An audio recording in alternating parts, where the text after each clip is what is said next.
A long and storied rivalry is about to write another chapter here tonight. Homecoming 2022 as the undefeated Moore County Raiders roll in to take on the Forrest Rockets here on TC Sports 1. For the parade.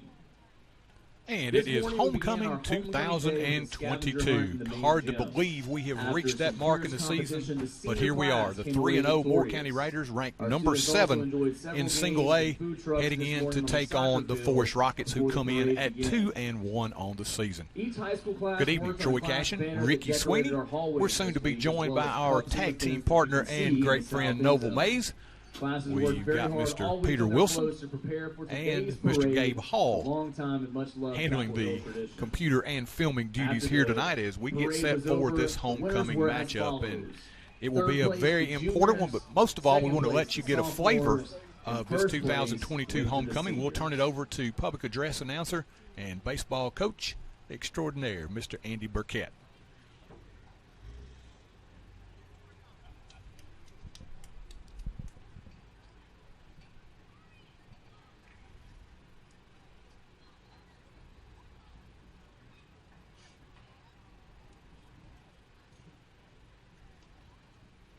And quite a tradition here, Ricky. You've been a part of many of these. Mm-hmm. Can't say how many. It's so many I can't remember. It is always something. Pageantry at its finest, and the kids, of course, look forward to this week. And very nice. The parade today was great, and it's great to see the Ches kids, and they really get excited about the parade. You don't see a homecoming parade like that just anywhere, and a lot of places don't even get to have that, as populated as a lot of areas are today. But we're still small enough and lucky enough to be able to do this, and we appreciate everybody's patience, especially with the traffic and all. But local folks know that. I'm sure some out-of-towners might have had an issue or two, but they'll get over it, and I'm sure they may have even seen something that they liked about it. You know, and that's the thing.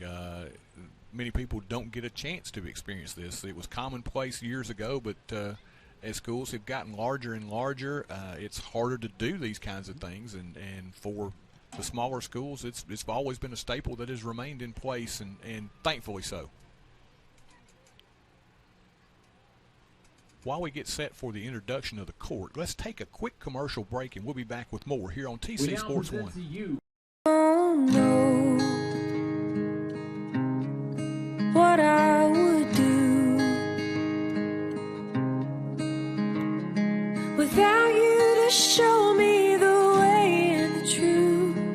I don't know what I would do if I didn't have you.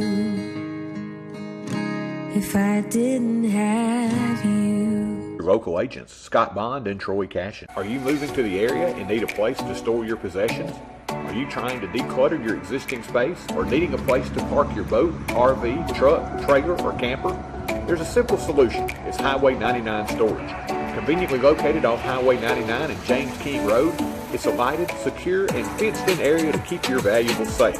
New units available with climate control. Call 364-5678 to rent. That's Highway 99 Storage.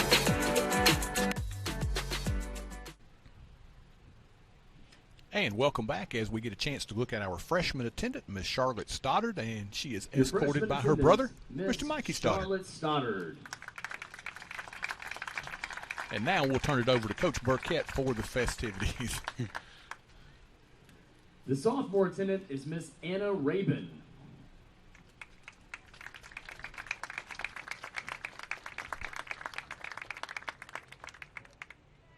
Anna is the beautiful daughter of James Rabin and Tammy Petit.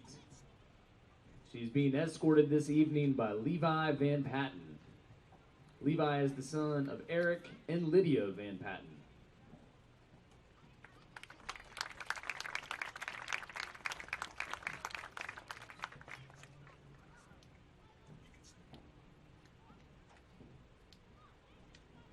Your sophomore attendant, Miss Anna Rabin.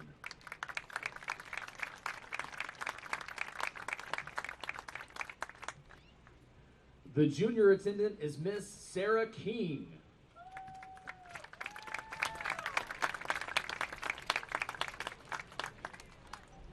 Sarah is the stunning daughter of Brian and Danya King. Sarah's escorts for this evening are Tyler Ayers and Jordan Bishop.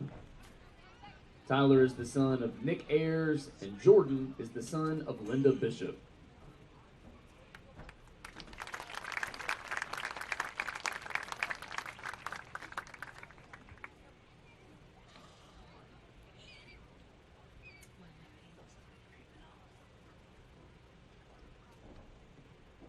Your junior attendant, Miss Sarah King.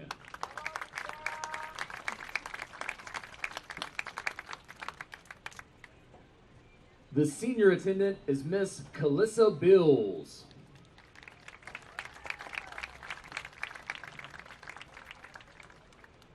Calissa is the beautiful daughter of Misty Spivey and William Bills. She's being escorted tonight by Brenton Burchell and Smeet Patel. Brenton is the son of Whitney Darty, and Smeet is the son of Roy Patel.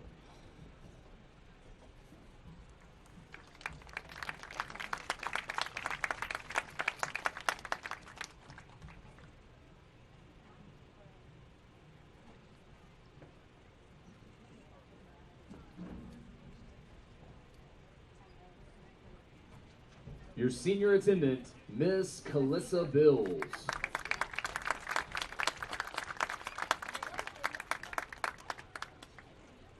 And now, Rocket fans, we present to you the 2022 Forrest Football Homecoming Queen, Miss Julie Williams.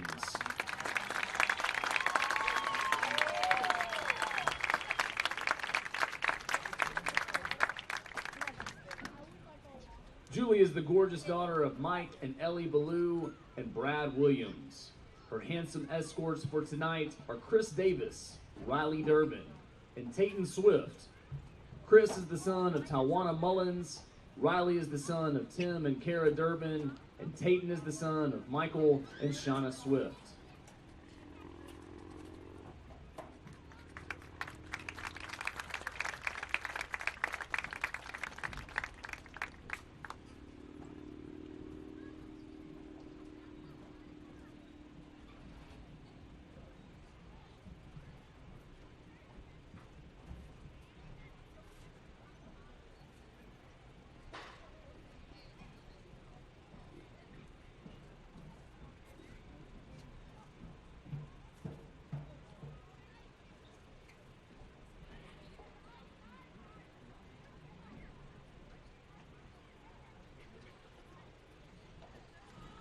Ricky, do you think they're nervous? Yeah, I think Tayton Swift's hoping that she doesn't try to strike him out on the softball diamond, because I believe she could strike out every football player out there tonight. Yes, yes. Definitely lovely and talented and sweet as well. Miss Julie Williams, and congratulations to her as she is being crowned Homecoming Queen 2022. And there you are, Forrest Rocket fans, the 2022 Forrest High School Homecoming Queen, Miss Julie Williams and her court. A great Forrest tradition relived once again. Once again, congratulations to your 2022 Homecoming Queen, Miss Julie Williams. And with that, we'll take a commercial break. We'll return with more pregame here on TC Sports 1. Know that with Apex Banking Online, you can access your accounts, pay bills, and send money to friends and family anytime. Our online banking feature gives you the advantage of secure banking right from anywhere. With our mobile app and online services, banking has never been more convenient. We're here to serve you wherever you go. Visit us in Chapel Hill or call 931-246-7105. Member FDIC, Equal Housing Lender.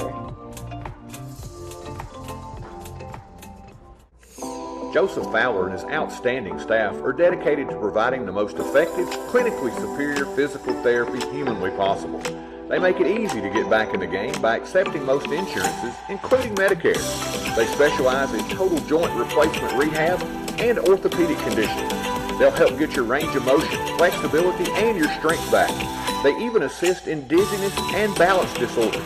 Get yourself back in the game at Benchmark Physical Therapy, 4654 Nashville Highway. And once again, we get another good look at our homecoming court and, of course, the Forrest football team. And, Ricky, there will be 21 members tonight, senior football players, managers, cheerleaders, and band members that will be participating in their final homecoming here tonight. And we'll miss all those folks at all those respective divisions there Rocket in fans, their let's life give it up and one their more school time life. for your 2022 And, hope that they Forrest go High on to School bigger and better things homecoming after they queen, graduate Miss later on. Julie Williams and her court.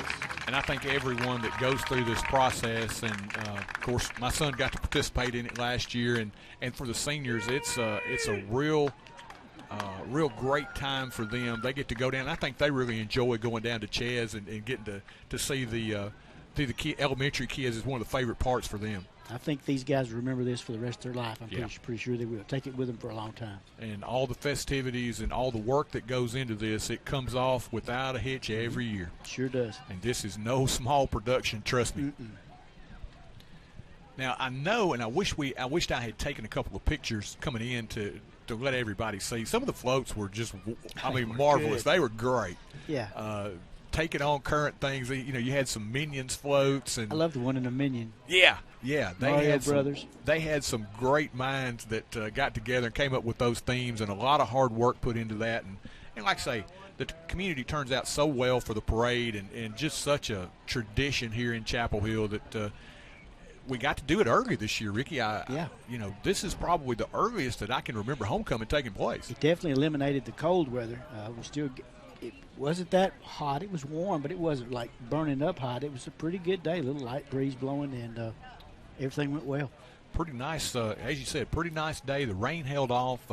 From what I have heard and seen forecasted, it looks like that we're going to be okay here tonight. I think there's a chance of an isolated shower, but for the most part, I think we're supposed to get through the game without having any rain. And, Ricky, I can't tell you how much we're just happy to be back here at home. Absolutely. I'll amen to that for sure. The not having the Wi-Fi, folks, we apologize for that. Yeah. Out of our control. We sure want to bring you a great picture every time. Certainly tonight you should have one tonight, and we appreciate the folks at United Communications for providing that for us and making it possible. And we hope you enjoy the broadcast. Hope you enjoy the homecoming as we just witnessed it, and maybe a more victory over Moore County tonight. Yeah, that would, I think, make the night complete. Yep. Do want to pass along a couple of things before we go too much further. The 6th annual Forrest Fish Fry is coming up. That put on every year by Apex Bank. It'll take place Friday, September the 30th, so 3 weeks from now here at the school. Tickets are $12. And, Ricky, as you well know, there are a lot of folks that turn out for that one. You can, of course, pick up a plate here. You can stay. A lot of people tailgate. It takes place from 5 until 7. All the proceeds go to benefit Forrest School. So not only can you come by, get supper, you can help out the Forrest Rockets as well. Boy, that's always good. The fish is really good. The fellowship is good. Miss Janita Darty and her staff, they do a great job putting that on each year. We thank those folks for doing that. Yeah, the great folks at Apex Bank putting that one on each and every year. And also we do want to remind you of the DRVC, Duck River Valley Conference Cornhole Tournament, that for the benefit of Micah McClendon. It's coming up this Sunday, September the 11th at 2 o'clock. They still have some spots open. It would be great if you're interested to call David Delt, 931-993-1671. And if you missed that, we'll give it out a few times during the game. They would love to have everything finalized. I still think they got a few spots left. But if you go and they have a spot or two left, of course, they'll let you play for sure. And I'm sure they'll probably, if you're interested, I'm sure they'll probably find you a spot anyway. I'm sure they will. But they will have a lot of things going on. NFL live stream, live DJ, concessions. It's going to take place at 1445 Old Highway 99 right here in Chapel Hill. Donations are appreciated. Sponsorship still available. Once again, contact David Delt, 931-993-1671. 100% of the proceeds go directly to the Micah McClendon Trust Fund. And we'd appreciate you supporting number 11.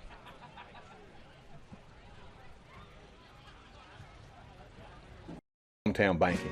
It's having your decisions made by a bank right here in your town, not in another city, county, or even state. It's neighbors and friends who know your name and take the time to greet you when you walk in. It's modern technology such as online banking and mobile check deposits while still being able to talk to a living, breathing human. Come visit us at 4641 Nashville Highway or call us at 364-7888. First Commerce Bank, your first choice for hometown banking, member FDIC, and an equal housing lender. Moving forward with strong tradition. It's the town's motto, but it holds so true today. The town of Chapel Hill is balancing expanded growth with preserving the small town traditions that make it special. The town's administration and employees would like to take this time to reaffirm their commitment to the citizens of Chapel Hill and to wish the Rockets and Lady Rockets success in their upcoming seasons. From the home of the Lions Super Bowl of the South, the town of Chapel Hill says, "Go Rockets!" And welcome back as we watch the Queen at her court make a final round of the field here and put a cap on that part of the festivities here tonight. And for the Rockets, Ricky, it's been a fun week for them, but also a week that is very important. They were number 2 ranked, flying high last week heading into Loretta, and ran into a buzzsaw in the form of the Loretta Mustangs. Loretta played near flawless football last week in defeating the Rockets 44-28. And the road does not get any easier this week. Moore County comes in, traditional foe. They are 3-0, ranked number 7 in single A. And Ricky, they've had a great start to the season as they are 3-0 early. They've defeated Cascade. Of course, we all looked at that one early on just to see how that one was going to match up, 32-20. They came back and defeated Bledsoe County 33-24, and then they defeated Eagleville last week 21-0. Meanwhile, the Rockets, they trounced Eagleville, a common opponent, 55-24. They beat Cornersville in the rivalry game 23-6, and then, as we said, went to Loretta last week and lost 44-28. The all-time series, Ricky, since 1950, Moore County leads 38-28, and there have been 3 ties. Last year, Forrest wins 21-7. The Rockets have won 6 of the last 7. And if you think, wow, that's trending to the Rockets, why is Moore County on top in the series? Moore County won 20 in a row, including some playoff matchups between 1987 and 2004. So that'll get you a big head start. Well, that was a tough time in Rocket football history there, and that was hard to overcome. That time that we did break that string, that was a great night here at Chapel Hill. So the Rockets do have a great foe, a great rival, been a great rival for a long time with this Moore County bunch.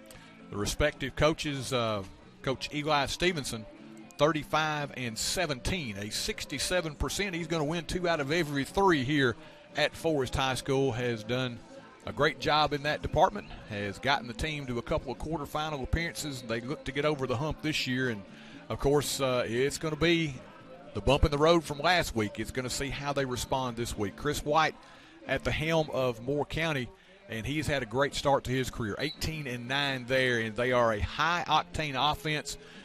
They have got plenty of weapons, Ricky, and you should be in for a treat here tonight. Yeah, maybe a game like you folks you saw last week with Loretto. The Rockets do, Troy, as you said, got to flip the switch here. A couple of things that I can think of right offhand.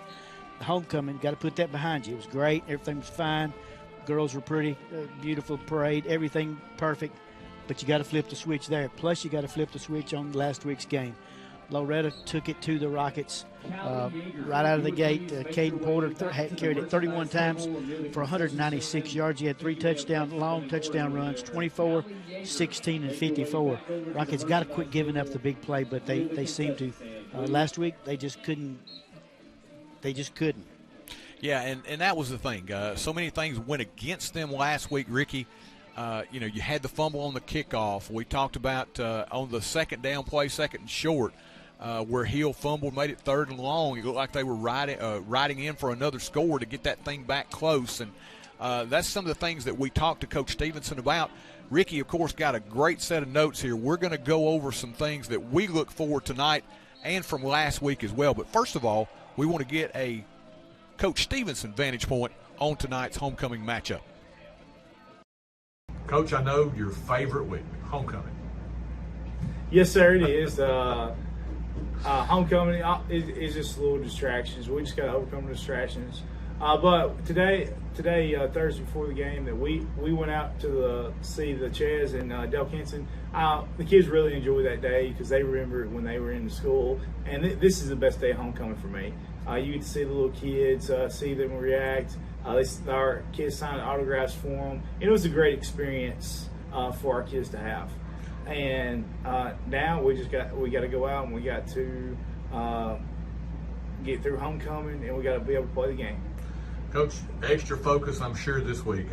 Coaches, players, everybody, a bitter taste in your mouth after the Loretta loss, and I'm sure can't wait to get back on the field to try to get that taste out of your mouth. Yes, sir. And we're glad game day is about here, and so we're ready to get that taste out of our mouth. And Moore County's coming in. They got a good team. We just got to be ready to play. Main thing we've been focused on this week is ourselves. Do your jobs, do your responsibility, and when the kids buy into that, especially, we'll be okay. You know, and you think about it, take nothing away from Loretta. They did a wonderful job, played a great game, and picked up the victory. First couple of games, we'd taken really good care of the football, had not put ourselves in situations where we had a lot of third down and longs and those kind of things. You had fumble kickoff, you had the fumble late in the game when you're driving.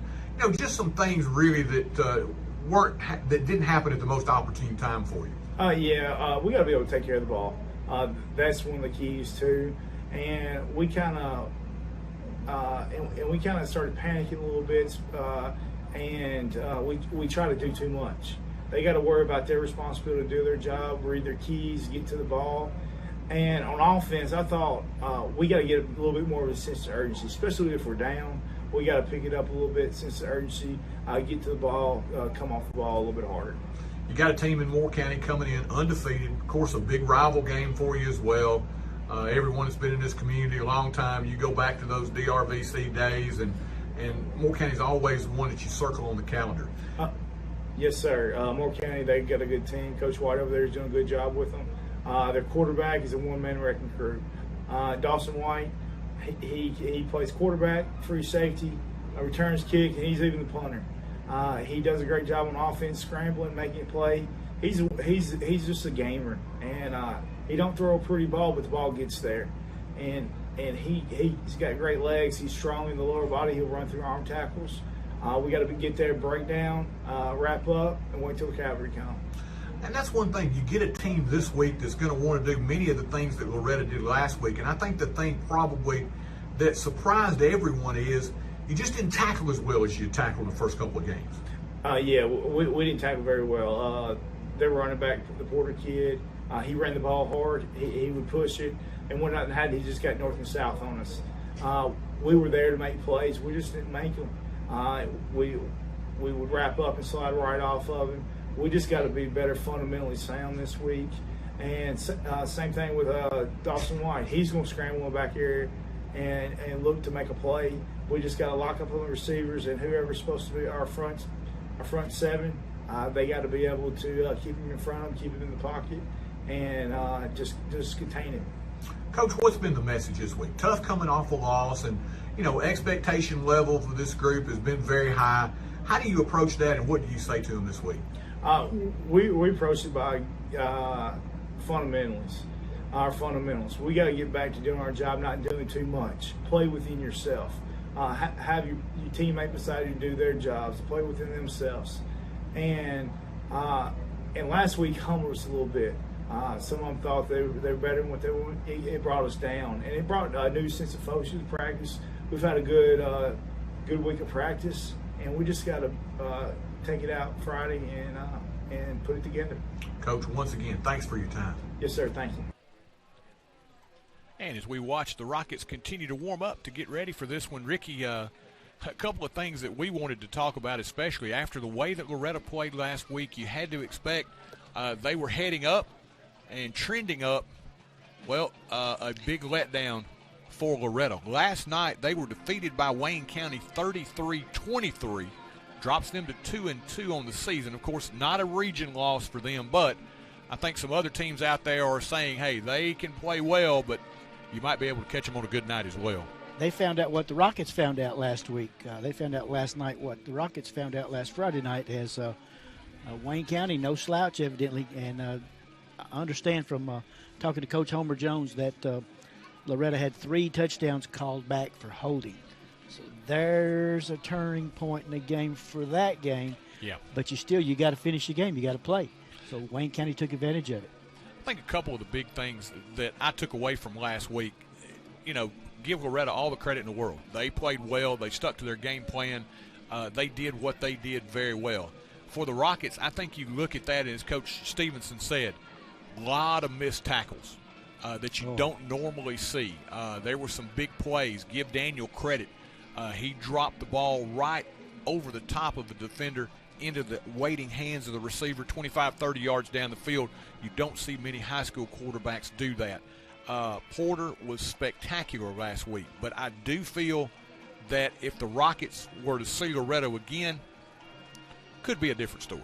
Yeah, you got to make the commitment on a guy that's shifty, like Barry Sanders type moves that Caden Porter had last week, 31 carries for 196 yards. He would run into the line, Troy, and we would be there. 5 of us at times would be there waiting to tackle, and our guys would just stand there. No one committed. The guy on the outside guys did not commit, and one of the 3 guys in the middle, they wouldn't commit. I'm thinking if they do commit, and then that leaves the other 4 to make a move when he dodges the first attempter. But we never got the attempt on the tackle a lot of times. Yeah, and you still put up 28 points last week. Through 3 games, you're averaging 35 a game. You don't feel concerned about that at all. It was just the inopportune times when they put it on the ground. And Ricky, go ahead. You had a great stat there. Give it to us. Well, the Rockets last week ran 61 offensive plays to 52 for Loretto, something we've been doing almost all year long. But the hurry-up offense of the Mustangs, I think that took a toll on the Rocket defense. We didn't put a lot of pressure on quarterback Daniel, and that may have created difficulty in covering the guys downfield as he had plenty of time to pass.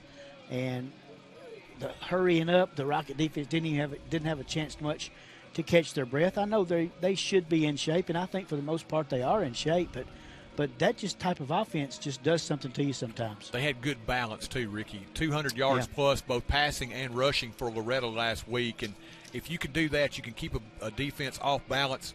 And for them, I think the other thing was the plays that they picked to run against the defense. They tried to go over the top. They worked on that slant.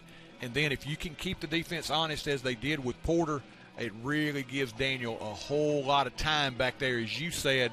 And he's a coach's son. He's a smart football player, and he's a really good football player as well. Yeah, everything they did, as you said it, everything they did worked to perfection. And coach's dream to have a game like that, and Loretto had one last week. Now, as we get set for kickoff, we're going to take another commercial break. When we return, we'll talk a little bit about the Rockets and what to expect tonight. Funeral home and cremation services had its beginning in 1939 when Thomas H. Lawrence established the business. Lawrence Funeral Home has always strived to provide compassionate, dignified, and professional service to every family it serves, regardless of their circumstances. Lawrence Funeral Home pledges to the families of Marshall and surrounding counties to continue providing excellence in funeral service. In your time of need, our family is there for your family.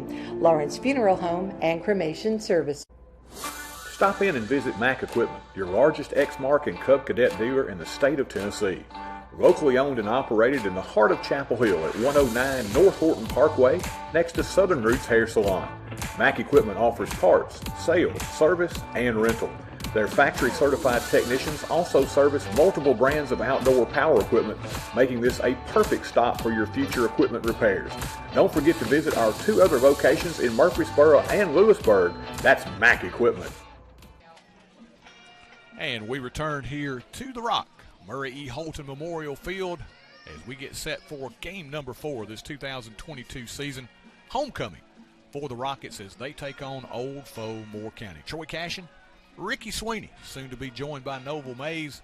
We've got Peter Wilson, Gabe Hall along with us as well, and we're set for Rocket football here tonight. Coach White, Coach Stevenson, talking a little bit before the contest, a lot of respect between these 2 fan bases. And Ricky, of course, you think back a few years ago, what happened with Micah and the tragic injury, but the folks from Moore County really stood by the Rockets in that time of need and greatly appreciate all their support. I think everybody here that saw what Moore County folks did, gained a lot of respect for them, and that was something that a lot of folks will never forget. And we want to wish Micah well. We want to thank the Moore County folks for being so gracious during all that time. And it's great for him to get to see him come out and be a part of this. Just a wonderful inspiration for his teammates. And they, of course, hoping to take home this homecoming win here tonight. Ricky, let's take a look. We've got some things coming up for tonight's schedule, and we'll take a look at the region schedule here in just a moment. But I want to get back. We talked about what the Rockets were going to be looking at tonight. I think one of the things that I took a lot of encouragement from last week was Ryan Hill. 7 of 16 through the air.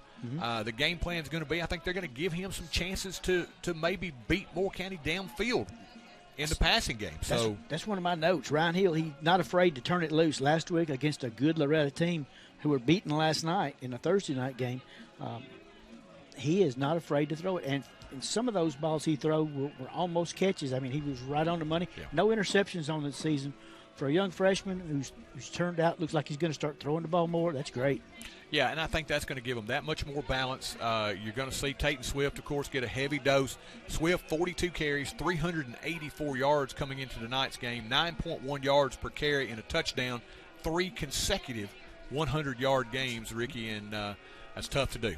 It is, and he's got some other guys that share the load as well. That just tells you if you give a ball to the guy who gets 9 yards a carry, and you got some other guys right in there, right in there with him, that's a pretty good offensive attack there. And Mr. Swift does a great job running the ball. He's tough. He's been playing, I think, with a broken hand. So tell me that's not tough. Yeah, he has really been a warrior for this group, and these seniors want to win. They've been around the block a time or two, got a real good taste, as many of these guys were huge supporting factors for that group last year that reached the quarterfinals. Their year. They feel like it's their year. They want to get further, be the first team ever to get to the semifinals. But, Ricky, tonight it is a key matchup. It is a crossroads maybe for the Rockets. You win, you go to 3-1, you feel good about yourselves. You think, hey, last week was an anomaly. We're going to move forward. You go to 2-2.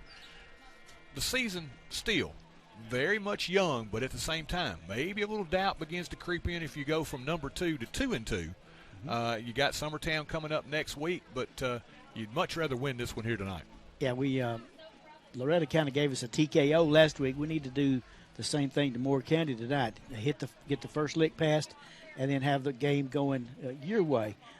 Loretta took it to the Rockets last week and didn't take it. Didn't let up. So Rockets got to turn it around and do that. Just what you alluded to there. Yeah, let's take a peek. I tell you what, let's take another commercial break. We'll be back, talk about tonight's region matchups and what to expect tonight. Homecoming 2022, Moore County and Forrest. Eye Care Clinic, Dr. Jeffrey Jordan and his staff offer a wide range of services, including comprehensive eye exams, advanced testing, and eye disease management. Fashion frames from top names like Guess and Kate Spade. They also stay on top of new eye care advances like Vuity and Upneat. And that unique Dr. J touch that always leaves you with a smile until your next visit. Make your appointment at 359-4373. Advanced Eye Care Clinic, 815 East Commerce. Your one-stop shop to keep your vehicle running smooth is J&J Automotive.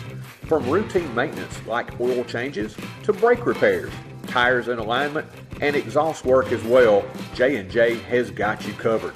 They work on gas and diesel engines. Call Vince or Matt Jackson at 931-364-5602 or stop by their location at 1791 Highway 99. Keep your vehicle in tip-top shape at J&J Automotive. And welcome back as you see the countdown to kickoff here at Murray E. Holton Memorial Field. Officials meeting in the center of the field. Teams, of course, back in the locker room as we await their arrival. Ricky, let's take a look around the region. As we said last night, Shockwave sent. Wayne County beats Loretta 33-23. I think if you're the Rockets, you look at that and say, you know what? Maybe if we can stay unblemished the rest of the way, there might be a chance. Maybe there's a Mount Pleasant or Richland, Cascade that can come along and take care of business against the Mustangs, and you still get that 1 seed. Definitely Loretta had a kink in their armor last night, so anything's possible. Anything is possible. Summertown beat Collinwood 3-0 last night. That was a huge offensive Is that explosion. a safety and an extra point, or was it 3 extra points? 3-0. You're fine. You don't see very many high school games at 3-0. Not at all. But Summertown picks up their first win of the season. An opponent down the line for the Forrest Rockets, East Robertson. They shellacked Cheatham County last night, 55-14, and the Indians look like they are for real. That sounds pretty strong right there. And, of course, have to go on the road for that one as well.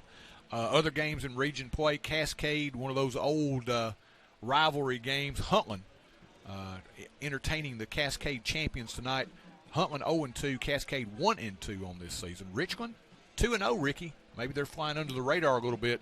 They will travel to Hickman County, who is 1-2 this year. Mount Pleasant, they win by forfeit. They had Zion on the schedule. Zion dropped back out of 11-man football after the coaching change there. And so Mount Pleasant picks up the win by forfeit. And we've got this matchup coming up. Forrest Rockets 2-1 and the 3-0 Moore County Raiders. Ricky, couple of keys to tonight's matchup. I really feel like the Rocket defense is going to be tested. You've got a great Moore County offense. Coach Chris White, in that first season, he had a more veteran group. They went 11-2 and were defeated by Fayetteville in the playoffs. But you've got a guy back there that's his son that's going to be calling the shots. Dawson White, the junior quarterback, he is really good. He can scramble. He can throw on the move. Coach Stevenson told me off camera, he said, you know what? He said he may not throw the prettiest football, but he gets it to the receiver, and he is one of those guys. He said he reminds me of Johnny Manziel. He'll just run around back there till he can find somebody open, and it's tough to bring him down.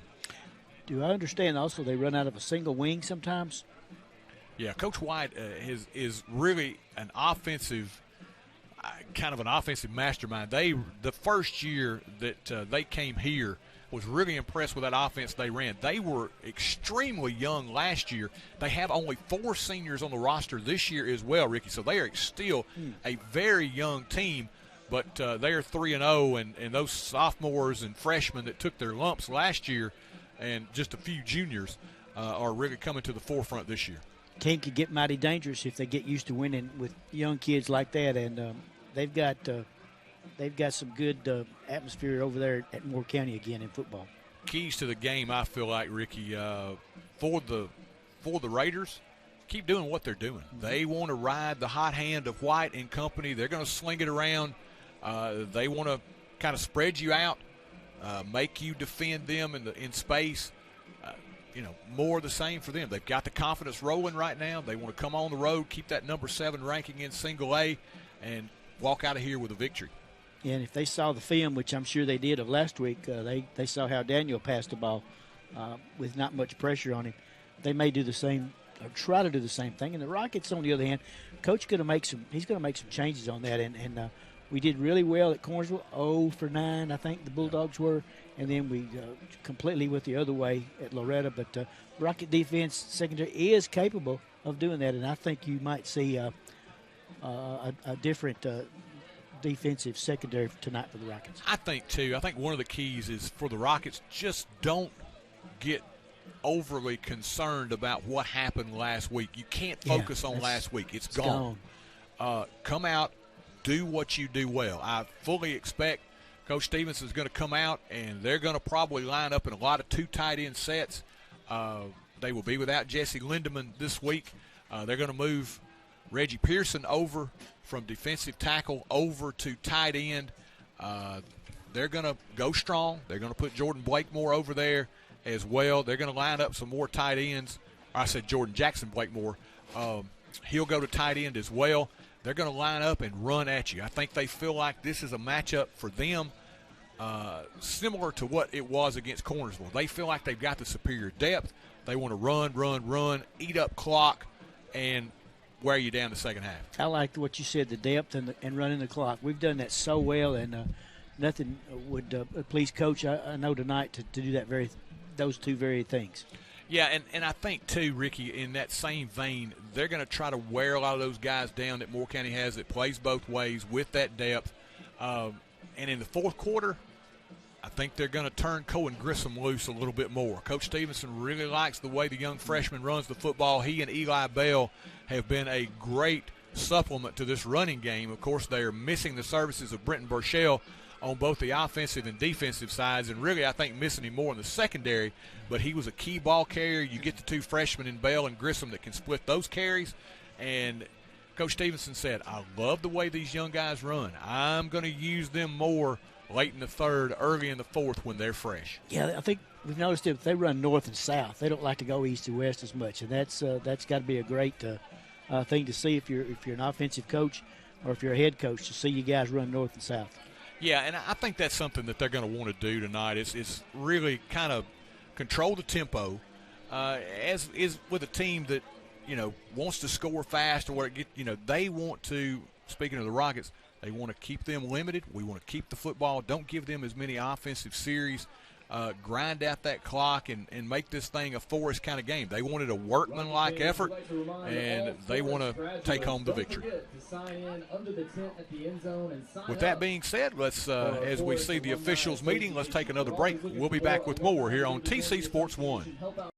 You can't have it all. At Brooks Grocery, they've got farm fresh fruits and vegetables, a deli with a selection of freshly prepared favorites, Brooks specialties like Ava's pimento cheese and Adam's chicken salad, freshly made pies, cakes, and desserts, and who could possibly forget the best meat department you'll find anywhere. Great selection, online ordering, and friendly customer service. Brooks Grocery, the place you'll find your next favorite food. Chapel Hill Family Dentistry has been serving the oral care needs of Chapel Hill and the surrounding area since 2006. They're a general and cosmetic dental practice dedicated to improving your smile and the overall oral health of you and your entire family. Their goal is to provide superior quality health care in a comfortable environment. Call and schedule your appointment today at 364-4557. That's Dr. William Bell and the Chapel Hill Dentistry staff, proud supporters of the Forrest Rockets. And welcome back as we get set for the renewing of the old rivalry. This one's been a long time Hatfield and McCoy special, Ricky Sweeney. These two teams have seen each other a ton over the years. And every time you tee it up with Moore County, in football, you just think anything can happen. It's kind of like the Cornersville and the Forrest game. Anything can happen, and anything usually does happen. Sometimes it's a blowout. Sometimes it's a blowout for Moore County. Sometimes it's a blowout for the Rockets.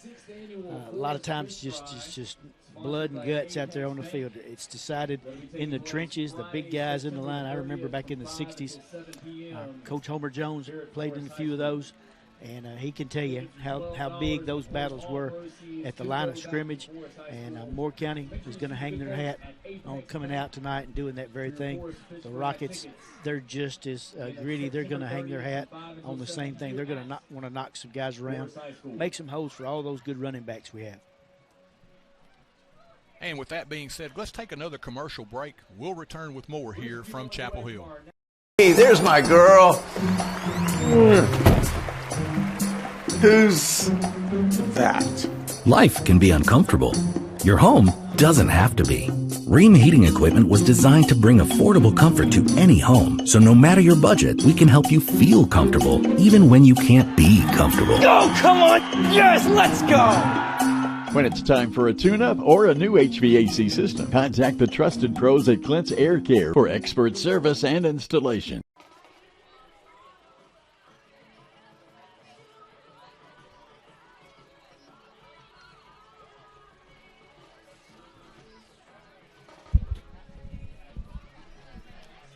And as we inch closer to kickoff here from Murray E. Holton Memorial Field, I want to pass along a couple of things again. We announced it a little bit earlier. Of course, the Forrest Fish Fry, the 6th annual Forrest Fish Fry, sponsored by Apex Bank. That is going to take place here in 3 weeks. That will be September the 30th. The cost is $12 per person, and, of course, all the proceeds go to benefit the Forrest High School. That'll take place from 5 to 7 here at the field. Takeout, of course, is available. A lot of folks will come and tailgate early. Great food. And that, of course, again, sponsored by the great folks at Apex Bank. The 6th annual Forrest Fish Fry coming up September the 30th. And we do also want to remind you coming up as well this Sunday, September the 11th. It's the Duck River Valley Cornhole Tournament for the benefit of Micah McClendon. It happens at 2 o'clock. The address, 1445 Old Highway 99 in Chapel Hill. Register. You can call David Delk, 931-993-1671. They have a couple of spots for teams still available. As always, donations are appreciated. Sponsorships are available. They'll have plenty of things going on. NFL live stream, live DJ, concessions. Bring a chair. 100% of the proceeds go directly to the Micah McClendon Trust Fund. Once again, that is coming up Sunday, September the 11th at 2. If you think you want to get a team together and play, if you can, they want to have those slots finalized before Sunday. So if you think you might be interested, go ahead and call David Delk, 931-993-1671. That is the Duck River Valley Cornhole Tournament for the benefit of Micah McClendon. As we inch closer to kickoff here in Chapel Hill, let's take another break, and we'll be back as we get set for the opening prayer and your national anthem as it's Homecoming 2022. This broadcast on TC Sports 1 brought to you by Advanced Eye Care Clinic, home of the real Dr. J, Dr. Jeffrey Jordan. By Amigos Mexican Grill, authentic Mexican cuisine. By Apex Bank, a top performer amongst Tennessee community banks. By Benchmark Physical Therapy, where they'll get you back in the game. By Brooks Grocery, where you'll find your next favorite food. Also brought to you by Dr. William Bell at Chapel Hill Family Dentistry. By Clint's Air Care, your local ring dealer. By Farm Bureau Insurance, auto, life, health, and homeowners. By First Commerce Bank, your first choice for hometown banking. We're brought to you by Highway 99 Storage, now with climate control units. By J&J Automotive, your one-stop auto shop. By Lawrence Funeral Home and Cremation Services, serving since 1939. By Lewisburg Animal Hospital, your other family doctor. By Mac Equipment, your local Cub and Exmark dealer. And by the town of Chapel Hill, moving forward with strong tradition.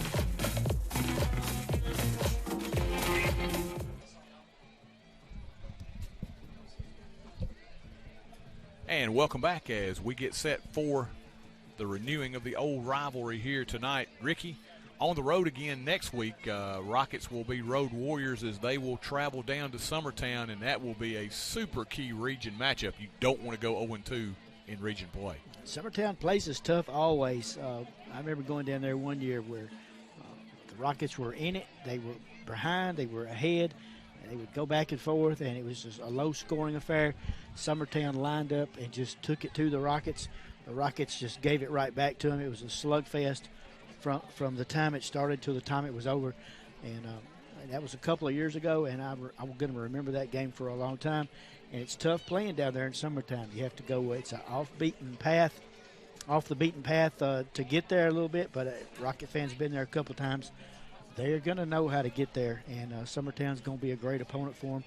But first things first tonight, we got to get by this tough Moore County team who always play the Rockets tough and are going to leave nothing in the bag tonight as the Rockets. And we appreciate the coach and the way the Rockets have been playing. Take away last week's game, the Rockets had started out the season perfect, but just had a little hiccup last week, but looked to rebound this week against a good Moore County team.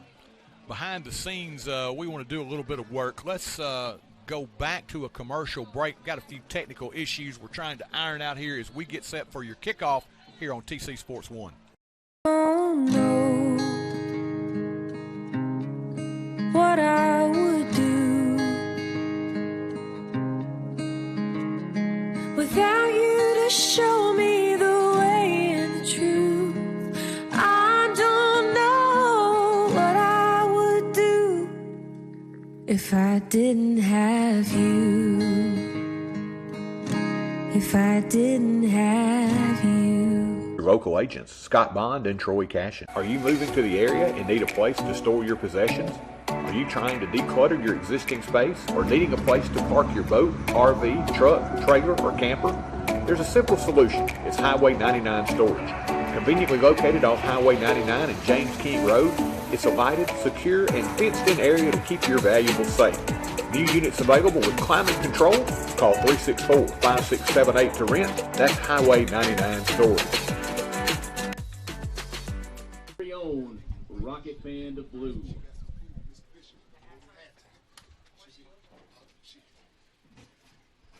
Let us pray. Dear Heavenly Father, we thank you for a beautiful week you have blessed us with.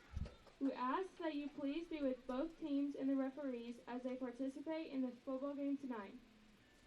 We also want to remember all the brave men and women who are protecting our country. We thank you for all of your many blessings, and most of all, sending your sons on the cross to die for our sins. In Jesus' name we pray, amen.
And thanks, as always, to the Rocket Band of Blue as they get us a little closer to game time here as the Rockets and the Raiders get set to go at it here at Murray E. Holton Memorial Field. And we are joined by our friend and tag team partner, Mr. Noble Mays.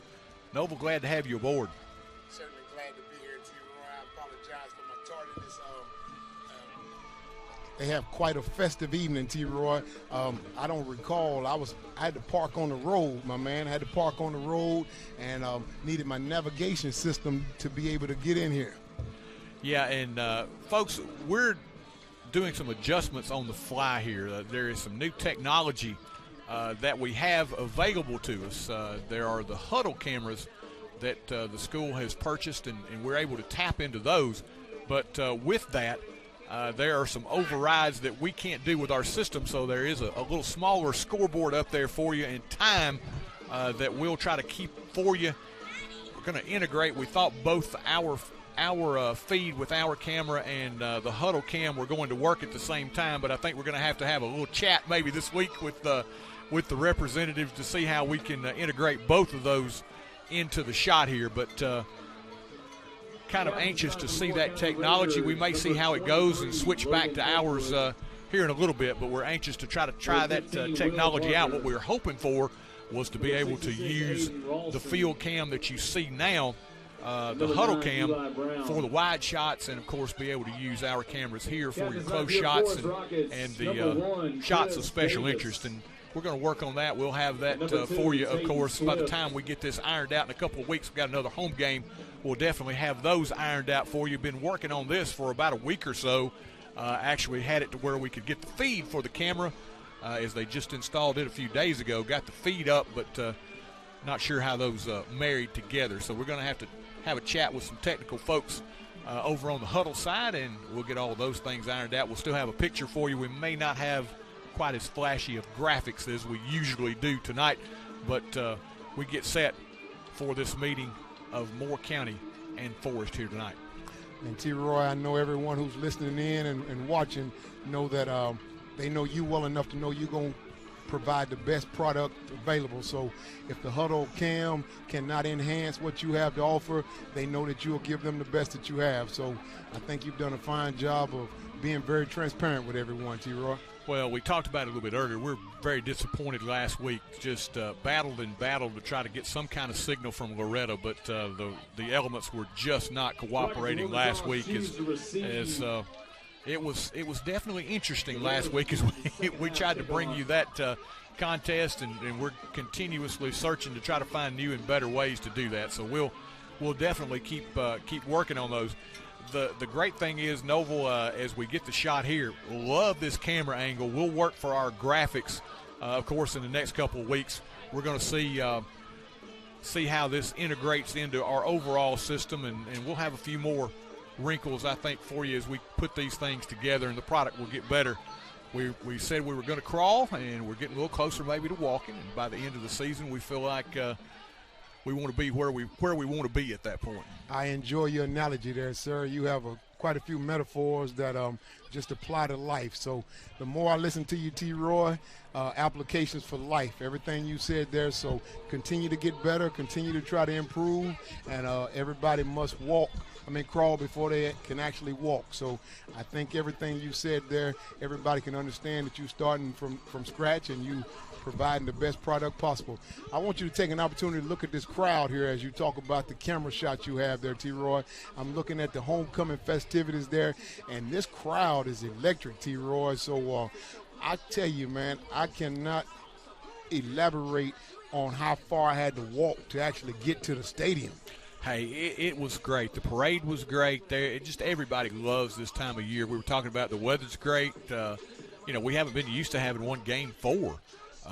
First homecoming I can remember at Game 4 in a long time. You see all the students there ready to greet the Forrest Rockets as they get set to come on the field. Moore County decked out in their white unis tonight.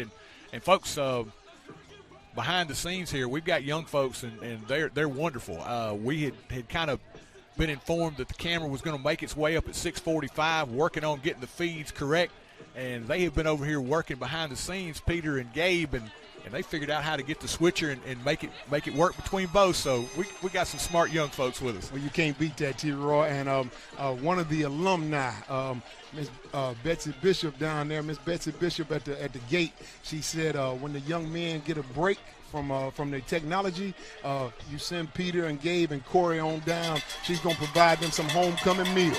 Well, awful nice of them. And we see, hey, Noble, I think we've got new flags. Yes, new flags in the mix here as the Touchdown Association.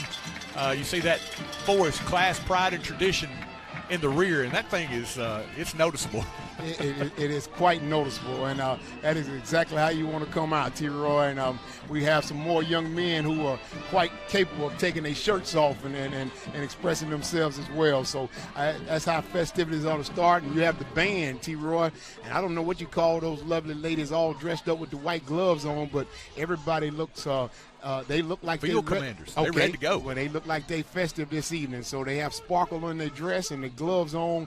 It's going to be electric here this evening. Hey, we are just happy that you have tuned in. If you get a chance, really encourage you to come out. This is a great atmosphere, one like no other.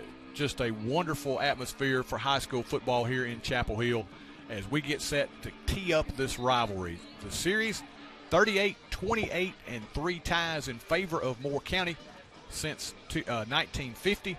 Forrest has won 6 of the last 7, including a 21-7 victory last season, and we're almost set to get this one underway. Blake Bradford to kick it off for the Raiders, who come in at 3-0. Rockets at 2-1. Let's see how they respond here tonight. Short kick taken and dropped, but picked back up by Bell at the 20. 25 center of the field, gets hit down hard as he gets across the 30 out to about the 32, and that is where this Rocket offense will begin under the direction of the freshman, Ryan Hill. Hill 10 of 20 on the season for 156 yards and 2 touchdowns. And Noble, he just continues to impress me. Yes, indeed, T. Roy. And again, using that word impressive, I don't think the young man can surprise us anymore. Coaches put the ball in his hand twice this year in critical situations. Swift coming left, looking for the corner, gets it at the 30. cuts it back inside 35. Got a flag on the play as he'll get out to about the 36, 37 maybe, but I believe this one coming back with a hold. Yes, indeed. It will be a holding call there, T-Roy, but I'll tell you what, I like how they come out of the gate. I got 3 linemen pulling, T-Roy, and what I love everything about them is you cannot beat that. When you see the young men coming out there linemen like that, T-Roy, got a new acronym that I'm working on, T-Roy, and I know you'll be able to do something with it. They are agile, they are big, and they are fast, T-Roy. So I'm going to tell you the acronym here in a little while of what I got. I got it in the wrong order, though. Okay, all right. After the penalty, Rockets now will be backed up. Ball set down at their own 25-yard line, heel under center. Swift starts in motion, gets it again coming left, gets the corner once more, turns it upfield, 45 or 40, pushed out of bounds there. But once again, Noble, that's what we kind of felt like. And speaking with Coach Stevenson this week, he said, you know what, we're not going to get away from what we do. He said, we're going to throw the football a little bit more with heel, but we are a run-first team. We've got some tight ends. We've got some injuries to some tight ends. We're going to move. He talked about Reggie Pearson's going to be wearing 86 tonight. They're going to move. Also, they're going to move Blakemore into tight end as well. He said, we're going to do what we do. We're going to try to overpower Moore County at the line of scrimmage. Give inside Bell, the Bell-dozer, as he runs over a couple of Raiders, picks up his first down. And Noble, that's a good sign. You were in first and long, and you pick up that first down running the football. Yes, indeed, T-Roy. Two previous plays, T-Roy. You just seen the one up the gut there, the power run. Prior to that, Gravy Allen, Luke Allen, number 71. So Fab is it, T-Roy, F-A-B. I'll tell you a little bit more about it as the game goes on. Lone receiver, wide side right. Once again, Davis in motion. He gets the carry coming back to the right, gets to the line of scrimmage, maybe picks up a yard or two as he crosses the 45 out to about the 46. Up front, big fella, Spence Tankersley, Cameron Orr, Cam Street, Luke Gravy Allen, and Mikey Stoddard. Big fellas paving the way for this stable of backs. Yes, indeed, T-Roy. Acronym, fast, agile, and big. Fab. I'm going to call this the Fab line, T-Roy. You see them 2 or 3. You got guards and tackles pulling, swinging out, doing old school, what we used to call sweep back in the day. This time, this one will not get underway as it's something you don't want to see early on. Maybe a little bit of, well, I thought maybe they were going to get the Rockets, but they do get the Raiders here for encroachment as they stepped across. Thought maybe they were going to get the Rockets for illegal procedure, which you would not want to have seen here early, but this will get them 5 yards closer to their first down and give them an option here on 2nd and 2. T-Roy, you mentioned it, 86. Number 86, one more time for the folks at home playing tight end. It'll be Reggie Pearson. All right, he's on the left end over there playing tight end. Very valuable on the defensive side of the football. He's got plenty of work as a guard in his past as a Rocket. They'll just plow it up the middle again, cross the 45, pick up another first down, and keep those chains turning. And Noble here early on, as you see the clock ticking, 9:50. Early on here in the first quarter. They're having their way up there, T-Roy. A great deal of success between the two guards there. Old school, we used to say between the tackles, but they're going right off guard, T-Roy, left side and the right side, and picking up 3+ yards each time they do that, and consecutively been successful for a first down. Thanks for the penalty also. Heel under center, turns and gives. Here comes Swift again. Gets hit at the line of scrimmage, breaks a tackle and falls forward. Noble turns something into nothing there as number 11 for Moore County. That was Logan Cashin, who got through, got hands on Swift, but couldn't wrap him up. Swift ends up picking up 3. Cashin went high, T-Roy, and what Swift has not shown a lot of throughout the year, he was able to show at that time. They went high, and he showed his strength to be able to pull away that time. Got to hit him low, so he hadn't had many opportunities to be able to show that kind of strength. Second down, back to Swift they go, looking for running room, back to the center of the field. He gets hit down as he's pushed across the 40, down to about the 38.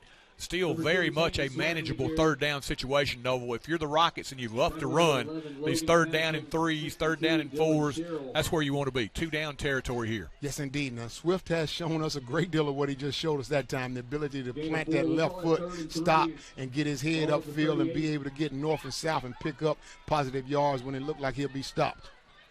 Third down carry. They go inside scissor. Davis gets it, bounces outside, gets hit by a Raider in the backfield, kind of threw the tone and tempo of the play away. That's Peyton Martin, who gets through and slows down Davis, and then he's got plenty of help coming. Davis gets back to the line of scrimmage, and it's 4th and 3 now as the ball spotted down at the 38. Decision time for the Rockets here, and really not much of one to be made here. It would be a 55-yard field goal attempt. I like rocket leg, but maybe that's a little bit too much to ask a G square right here. 4th and 3. And not only too much to ask a G squared, you've been having a great deal of success running the ball. Go wide, gentlemen, go wide. Give Swift. He listened to you, Noble. Got behind the blocker up front, and that was a beautiful individual play. Looked like he was going to have the first down, Noble, and number 25 breaks through. That's Landon Smith, the sophomore, and took Swift down a yard shy of the first down. That was a wonderful effort. No. Oh, okay, wait a minute. I thought they had spotted it down. I was thinking, wait a minute, we may need to remeasure here where they spotted it down, but he was a full yard short. He was, T. Roy, no debating that. Yeah. It did, for a brief moment, look like he was going to be successful that time. Moore County did a fine job, as you said, individual effort to be able to go in between two blockers and make that tackle, T. Roy. He had a good block up front, and it looked as though he was going to have it easily. But a great effort there by Moore County. To the offense now, as this time Davis will take the ball carrier down as they swing that one and string it out. Logan Hegwood with the carry. Hegwood, the junior running back. Pickup of 2, maybe 3 as Davis gets over there for the help, but that one strung out by the Rocket defense. Not only strung out by the Rocket defense, T-Roy, here's the beauty of having players go both ways. That time, Tatum Swift initially was the one on the tackle in the backfield, and Chris Davis eventually brought him down. So you're 1 and 2 there, number 1 and 2 on the jerseys, also 1 and 2 in your heart. 3 wide as White will roll. Scrambling. Now he will be hit down hard as he tried to get rid of it, and that may bring out a penalty marker. As it looked like he was about to be wrapped up, and Noble, I didn't see anyone in the area. No, there was not anyone in the area, T-Roy, but I could be very wrong. I think I may be wrong. He may have thrown that after he went to the ground because he took quite a shot, and the shot that he took, I seen number 77 over there, Spence Tanksley. I seen number 24 over there, Carson Yates, and I think I seen maybe Chris Davis. But, I think number 7, I think Luke Swihart, and when he went down, the ball was released. Nope, they're going to bring it back to the line of scrimmage. Lucky break here for Moore County, I think. Well, I guess they saying he got rid of it. 3rd and 7 at that point. I would think there was nobody in the 37034 zip code at that time. No, I didn't see any white shirts. Did not. We got a delay of game, T-Roy. Moore County riding high as they are 3-0 on this young season. And Noble, we talked about their youth last year. They were extremely young. They still have only 4 seniors on this squad, and off to this 3-0 start. Well, that's dangerous, T-Roy. That has them with a whole bunch of confidence just oozing out of them with everything you just listed there. When you don't have a lot of upperclassmen and you having a great deal of success, you can build off of that. And they have high hopes not only for this year, but certainly high hopes for next year. Everyone in the pattern here. White back to throw across the middle. Pass is incomplete. He had a man down the seam, Noble, but just overshot the outstretched arms of Keller Morey, the junior. But once again, well designed as they flooded the route that time. 5 receivers in the pattern. Yes, indeed, T-Roy. You had 2 on the far left side, 1 going straight up the left hash and 1 on the boundary out here, and then you had 1 right in between the hash, and that's the one who actually missed the ball, and then you had 1 doing a little inside route, maybe 15 yards, and then on the far right side you had another guy running a go route. Moore County to punt. That's White as he dumps it out of there. It's going to roll, and Matlock's going to back up and let the Raiders down it at the 27-yard line. It will be the Rockets taking back over with 6:23 left here in the first quarter. No score here in Chapel Hill. Know that with Apex Banking Online, you can access your accounts, pay bills, and send money to friends and family anytime. Our online banking feature gives you the advantage of secure banking right from anywhere. With our mobile app and online services, banking has never been more convenient. We're here to serve you wherever you go. Visit us in Chapel Hill or call 931-246-7105. Member FDIC, Equal Housing Lender. Joseph Fowler and his outstanding staff are dedicated to providing the most effective, clinically superior physical therapy humanly possible. They make it easy to get back in the game by accepting most insurances, including Medicare. They specialize in total joint replacement rehab and orthopedic conditions. They'll help get your range of motion, flexibility, and your strength back.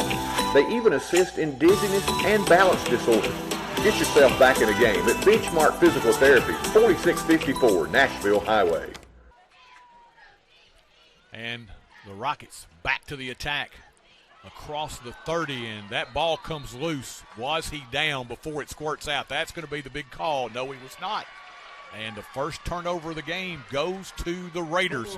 And that's something when you're trying to take that bitter taste out of your mouth from last week, something you don't want to have happen early. You certainly do not, T-Roy. Got in a little crowd there.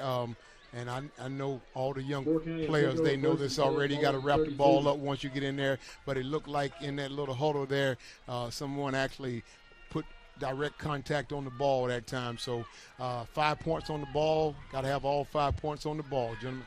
5:30 left here in the opening quarter as the Raiders get the first break of the game. 3 wides to the right as they go to the ground, and Liam Bell says nothing doing. It once again was Hegwood, and Bell came pouring into the backfield. Hegwood had no chance. That's the kind of leadership you're looking for, T-Roy. I know he's a junior, but he's been playing for a long time, had a great year last year, putting on quite a campaign this year as well. But that's exactly how you do it, Liam Bell. Right after a turnover, you want to come and get your motivation back on defense, spark this crowd up, put the ball back in the hands of your offense. Very, very nicely done. That's how you turn the momentum back around. Second now and 13. Looking to throw wide out in the flat, pass incomplete.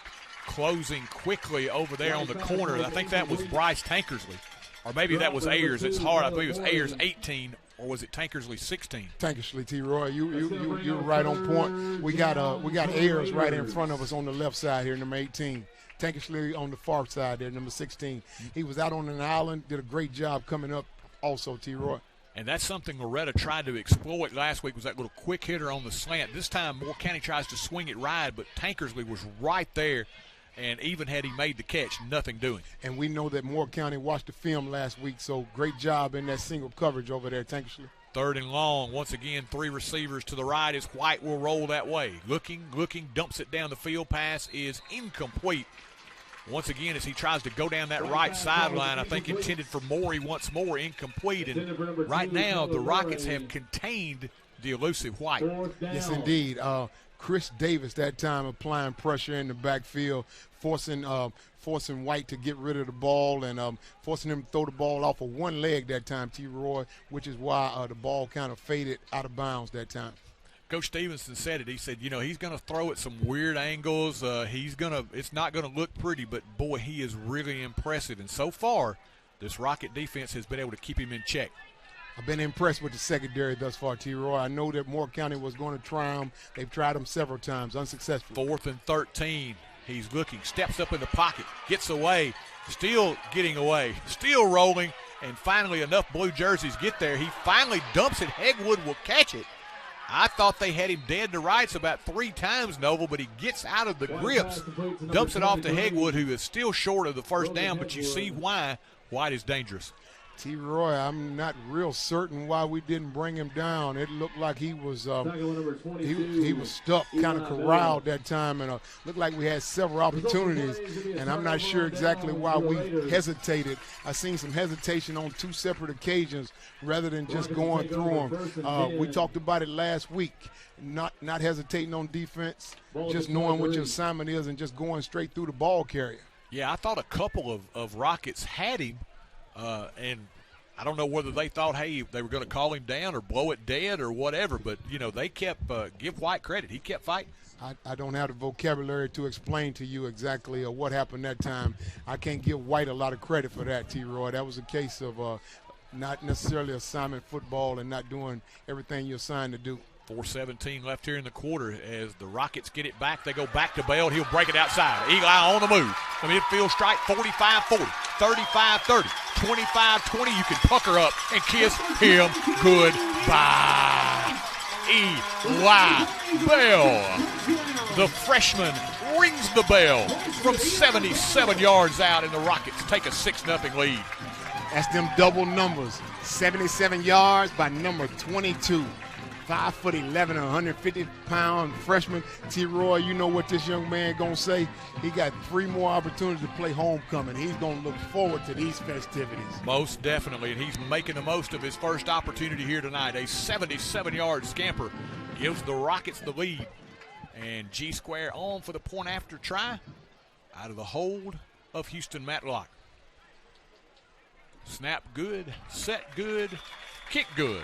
Rockets lead it 7-0. We'll be back here on TC Sports 1. Hometown banking. It's having your decisions made by a bank right here in your town, not in another city, county, or even state. It's neighbors and friends who know your name and take the time to greet you when you walk in.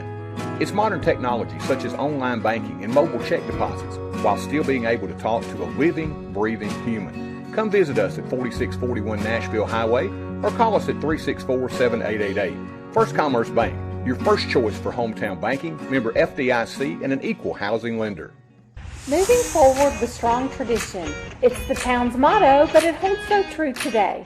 The town of Chapel Hill is balancing expanded growth with preserving the small town traditions that make it special.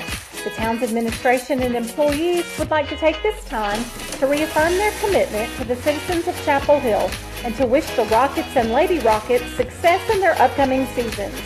From the home of the Lions Super Bowl of the South, the town of Chapel Hill says, "Go Rockets!" Eli Bell providing the fireworks early here for this homecoming crowd as he takes it 77 yards. Extra point good by Gavin Grissom. G-Square connects, and it is now 7-0 here with 3:58 left here in the opening quarter from Murray E. Holton Memorial Field. And after last week, Noble, you wanted something to go well. They finally got a break. Yes, indeed, T-Roy. And I'll tell you what was impressive about it is Coach Eli Stevenson stayed with going wide, and he got rewarded for going wide. Grissom hammers this one on the line, taken at the 5, center of the field, 15-20. 25 outside, 30. White still on his feet, 35-40.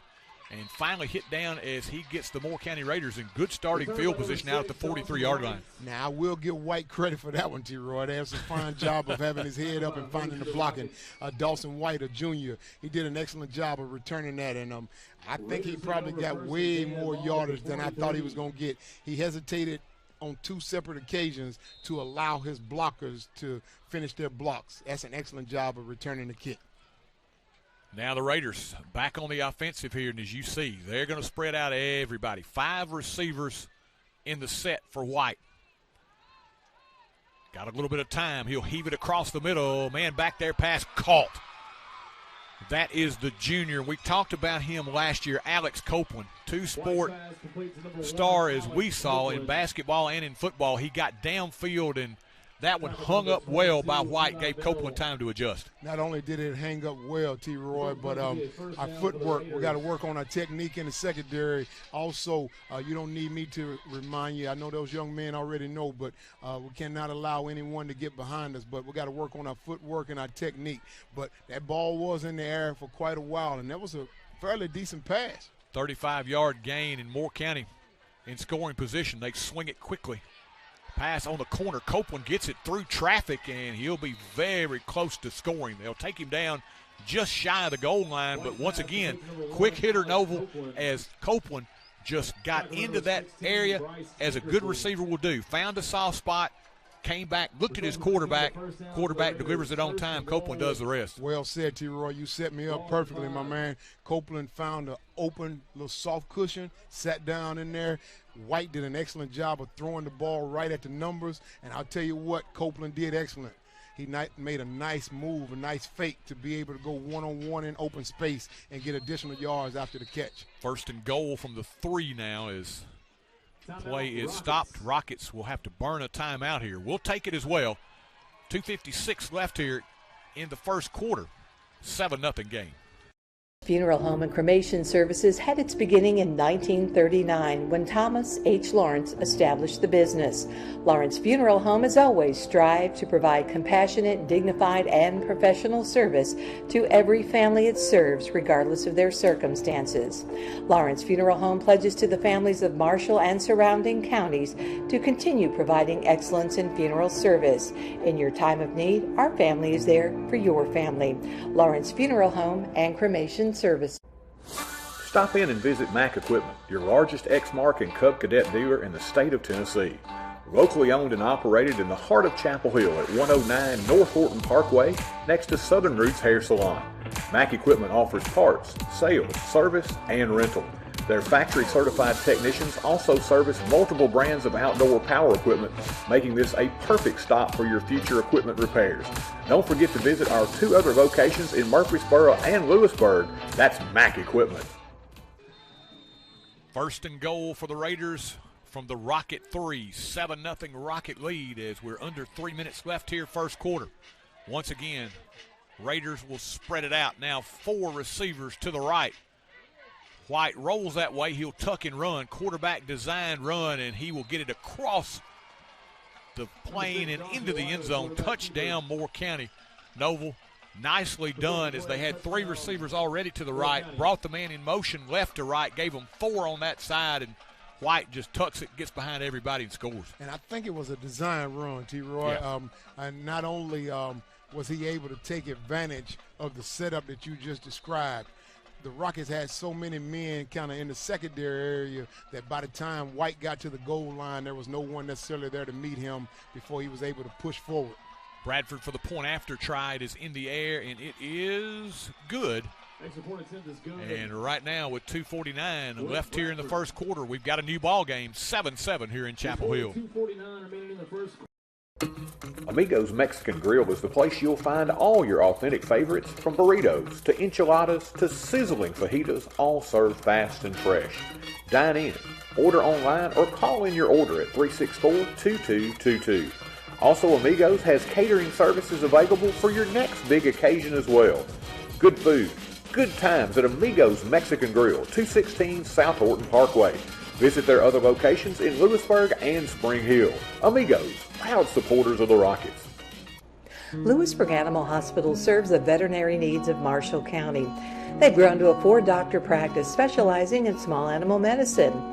They offer advanced medicine, surgery, and nursing care in a personal and relaxed environment with the utmost compassion for their patients. For your pet's grooming and boarding needs, Maggie Rue Pet Retreat and Grooming Salon is located adjacent to the hospital. Call 931-359-5945 to schedule an appointment for your pet. Moore County answers. Nice drive for the Raiders as they go 57 yards. The capper from 3 yards out. It was White for the score. 7-7 ball game as they get set to put it in the air once more. Bradford approaches. Short kick taken at the 20. 25, Grissom 30. Center of the field, 35. Out to about the 40 before he is taken down. And Noble, we've seen those freshmen figure in heavily. Man, I've been working with you for so long, T-Roy. You just stole my thought. I was thinking of Coach Eli Stevenson having all those little levers to pull. You got so many levers to pull. He's pulling all of them tonight, so he's getting the freshmen involved. So all the running backs should be fresh. He's getting the freshmen involved. He got about 4 or 5 deep. Smeet Patel wide to the right as they go up the middle. Running hard is Bell. Gets hit as he gets to the line of scrimmage. Bell still not 100% Noble. I talked with Coach Stevenson this week, and you got to appreciate the guttiness of Bell. He's probably 70-75% right now. He's running inside, giving them some tough yardage and doing what he can to help his team. And T. Roy, we kind of spoke on it last week, and with you having a couple freshmen on the sideline who are quite capable, it affords you the luxury of maybe Bell not having to carry so much and maybe can take some time off in between plays or so. They'll go back to Swift, knifing left, lost the football, and Moore County has it back. That one popped out, and it went right into the waiting hands of Landon Smith, number 25. Second turnover here for the Rockets, and that has been Noble. After the first two games, I thought we are taking such good care of the football, really looked like a solid squad. Last week had a couple of miscues, and here tonight already a couple of fumbles. I know it's an old saying, shooting yourself in the foot, but think about it, T. Roy. Not only 2 turnovers, both of them have been in Moore County, giving Moore County excellent field position. They'll start from the 44-yard line. Under 2 minutes left here, opening quarter. Once again, 3 to the right, 1 to the left is stepping up in the pocket, looking to scramble. Ball on the ground. Moore County gets it back, and it ends up being a big loss as White finally takes a knee or falls on it back at the 44 of Moore County. So a big loss on the play of 9. Bring up second down and 19, and that time, Rockets get there. Yes, they did. And Sawyer Parks, number 64, he actually went for it as well for Moore County, but White was able to get to it and secure it. And as you said, it's a huge loss, but I tell you what, it does not give the ball back to the Rockets, so at least gives Moore County an opportunity to be able to punt the ball. But I tell you what, huge play for this Rockets defense. Once again, Moore County will keep 1 back in, 3 to the right, 1 to the left. Up the middle they go this time, finding a little running room across the midfield stripe, gets out of a couple of tackles. Down the sideline he goes. Bell trying to shove him out of bounds, and the official will say he accomplishes the purpose, but not until a huge run by Logan Hegwood. Hegwood started back on the 43. Noble, he's not going to be pushed out until he reaches the Rocket 18-yard line. That is a 39-yard gain. If we didn't have an angle on that young man, he would still be running, T. Roy. He picked up speed. As he continued to run. But a troubling thing to me, Noble, there are a couple, again, we've missed too many tackles the last couple of weeks. He got out of a couple of tackles when he was a couple of yards from the line of scrimmage. Should have been 2-3-yard gain. It turns into a big one. And it would have been even bigger than that if we didn't have an angle. That young man is fast. Once again, they'll swing it out of the backfield to the 20, to the 15. Hegwood again cuts it back inside to the 10 and slammed down as he reaches the 8. He'll be close to another first down, Noble. Let's see where they spot it. T. Roy picked up 5 yards after initial contact that time. Those are the things that will drive a coaching staff absolutely nuts. And you know why to drive them nuts, because your job as a coach is to put the players in position where they can be successful. You cannot go out there as the coach. You cannot tackle. You can only coach them throughout the week, and you can only coach them up into the game and call in the right plays on offense and defense. But you can't break down and make the tackle for them. We've got an official stoppage of play here. Tempo, Raiders getting into what they want right now, spreading out the game. They want to let their skill people get in the center of the field, get wide, and get them in space.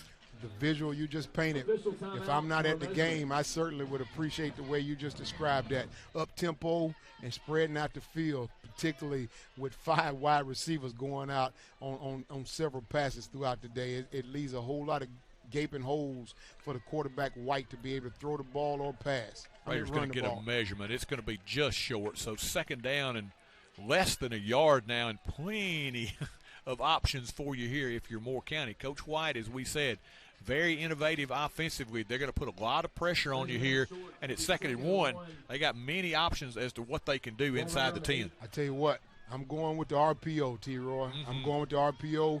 White is an excellent athlete. I want the ball in his hand. I want him to be able to control what takes place here. I'm going run first, though, T. Roy. I promise you I'm going White run first, though. You won't see this a lot. Moore County lining up with some tight ends up front, and White's just going to bully his way forward. They want to pick up the first down first thing. He'll do that as he gets down to about the 6. That could be our final play of the quarter here, as the clock winding down. It's going to bring up 1st and goal Looks like they're going to. There is a flag on the play. False starts. I thought maybe they were going to stop play. They had stopped it actually for the penalty because of the illegal procedure by Moore County. So that'll back them up. That's huge, T-Roy. Yeah, it is huge because it gets you outside the 10. The ball's going to be spotted down It's going to bring up second and back 6. at about what? The Ball right around the 13. They're going to be the 13. It's not as easy of a first down. It's not a situation where you're just going to give them a first down. They're going to have to work for this one. Final play of the quarter into the end zone. He had a man back there. Did Morey get his hands under it? I don't think so. He got him.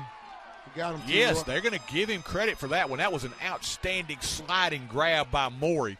I thought it was underthrown a little bit, but he made an excellent adjustment, Noble, if he got that one. You got to give him credit for that, T-Roy. Morey, right? Morey. Yes, Morey. I tell you what, they had trips to the left, T-Roy, and the inside person was Keller Morey, and the ball was thrown kind of low. He went down and got it, but they had lopsided on the left side. Trips to the left. Too many white jerseys, not enough blue jerseys, and the blue jerseys wasn't sure exactly how to defend it. Bradford's point after try is up and good, and 1 quarter in the books here in Chapel Hill. After your first quarter of action, Moore County leading Forrest 14-7. Your score after 1, Rockets 7. Eye Care Clinic, Dr. Jeffrey Jordan and his staff offer a wide range of services, including comprehensive eye exams, advanced testing, and eye disease management. Fashion frames from top names like Guess and Kate Spade. They also stay on top of new eye care advances like Vuity and Upneat. And that unique Dr. J touch that always leaves you with a smile until your next visit. Make your appointment at 359-4373. Advanced Eye Care Clinic, 815 East Commerce. Your one-stop shop to keep your vehicle running smooth is J&J Automotive. From routine maintenance like oil changes to brake repairs, tires and alignment, and exhaust work as well, J&J has got you covered. They work on gas and diesel engines. Call Vince or Matt Jackson at 931-364-5602 or stop by their location at 1791 Highway 99. Keep your vehicle in tip-top shape at J&J Automotive. Welcome back here on TC Sports 1. Troy Cash and Noble Mays will be joined at halftime by Ricky Sweeney. And I just got to make mention, young folks not scared of technology at all, Noble. They have jumped into the deep end and done a great job. Mr. Peter Wilson, Mr. Gabe Hall doing a wonderful job operating our board and our camera tonight. I'm pretty sure these young men here, they have a different number than what I would probably give out credit for, but they've probably been utilizing technology since age 2, T-Roy. Kickoff once again short and returnable from the 20, 25, 30, out to the 35, staying on his feet, out to the 40, gets across the 40 to the 42, and that was great individual effort. Going Grissom, and those freshmen, man, they have given you, just like us, we get the young fellas in here, energize us up, those young fellas coming in and saying, hey, you can lean on us, we can do the job. And I tell you what, T-Roy, not that this makes a huge difference, but you talked about it a little while ago. You're starting tailbacks, they got a little nagging injuries. These two freshmen, they not only are they fresh, but they don't have anything nagging about them. Give Bell out across the 40 to the 45 where he is hit down there. Gain of 3. It'll be 2nd down and 7. And no, watching it so far, and there's still plenty of time left in this game, I don't like the tempo and kind of the things I'm seeing. We almost look like, and Coach Stevenson talked about it in our time, I want to see the calmness that they display, but I also want to see a little more sense of urgency. I'll tell you what, after this, T-Roy. Hill to throw, down the field pass, back there, arm got hit, and it's going to be picked off. 3rd turnover of the night, and that was 54 getting back there. That was Peyton Martin who hit Hill's arm as he was about to throw it. That, of course, made the pass go up into the air, and it's picked off by Moore County, and another Rocket turnover. Yes, indeed, T-Roy. As you stated there, Hill's arm got hit, T-Roy, and wasn't anything around but white jerseys. Speaking of tempo that you said earlier, T-Roy, I hear you talk about a sense of urgency for the Rockets. I just want you to think about this. It looks like thus far this game is going at the tempo of Moore County. I wouldn't mind seeing Rockets maybe slow it down. I think that's definitely what they want to do. Moore County wants to, of course, keep the foot on the accelerator as, once again, Mr. White completing a pass for Will Baker, the senior, with the catch, one of only 4 Raider seniors. Look at them, T-Roy. I know you can see the camera work. They're not even huddling up. This up-tempo here, and they're just, Moore County is dictating how this goes, and it looks like Moore County even does that on defense, T-Roy. They rush the Rockets on offense. Once again, second down and short. Give up the middle, breaking through, and there's that elusive ball carrying across the 30 down to the Rocket 29-yard line, and big chunk play, 21 again, and 23 is Logan Hegwood. We'll give him a shout-out once more, the junior, 21 and another Raider first down. Let me ask you something you quite often like to tell the viewing audience. Several of the Rockets are two-way players. They usually dictate the pace of the game, and it's much slower than this. What about the conditioning of the Rockets, T-Roy? Hey, I'm with you. I think they're well conditioned, but Noble, anybody, as you said, playing at this up tempo, maybe when you're not used to it, maybe not only physically but mentally it stretches you as well. Pass put up in the air. Copeland got hit as he was down close to the goal line, and it may have been Swift getting more of a lick in on his own man coming across there. Let's see who gets off. That was Bell. The 2 safeties back there is Copeland down at the goal line. Yes, indeed. Number 22, Eli, and number 6, Liam, both of them providing the contact that time, T-Roy. And I'm glad to see the younger Bell getting up, T-Roy. He had quite a bit of contact right there, but they broke up the pass, T-Roy. 2nd and 10 now, but once again, Raiders right back ready to run another play. 2 to the left, 3 to the right. Man in motion now, left to right. Out of the gun, rolling is White. Wanted to get rid of it quick. Now he'll scramble around. White back to his left. Little juke move, gets to the sideline. Picks up more yardage, and a first down as a helmet comes off over on the sideline. And let's see. Who was that, Noble, that lost the helmet over there? I'm trying to see. It looks like he's coming right at us. Carson Yates. Yeah. Carson Yates. T-Roy, you explained it to the folks at home. You had the trips to the right, and you brought the man in motion. That made 4 wide receivers coming this way. White initially rolled this way. The entire Rockets defense came to the left side, and White, with his athleticism, he was able to get back to the other side. I missed it, but one of the white jerseys for Moore County sealed off a key block over there, and White's athleticism allowed him to get to the edge less than half a yard, T-Roy, a couple inches. Thought he might have picked it up. Once again, they're going to spread the field, and Noble, I'm like you. I like the call. You just want to put it in White's hands. Yes, indeed. Timeout is going to be taken by Moore County here as they will burn the timeout on 3rd and short. 9:50 left here, second quarter in a 14-7 game, Moore County. You can't have it all. At Brooks Grocery, they've got farm fresh fruits and vegetables, a deli with a selection of freshly prepared favorites, Brooks specialties like Ava's pimento cheese and Adam's chicken salad, freshly made pies, cakes, and desserts, and who could possibly forget the best meat department you'll find anywhere. Great selection, online ordering, and friendly customer service. Brooks Grocery, the place you'll find your next favorite food. Chapel Hill Family Dentistry has been serving the oral care needs of Chapel Hill and the surrounding area since 2006. They're a general and cosmetic dental practice dedicated to improving your smile and the overall oral health of you and your entire family. Their goal is to provide superior quality health care in a comfortable environment. Call and schedule your appointment today at 364-4557. That's Dr. William Bell and the Chapel Hill Dentistry staff, proud supporters of the Forrest Rockets.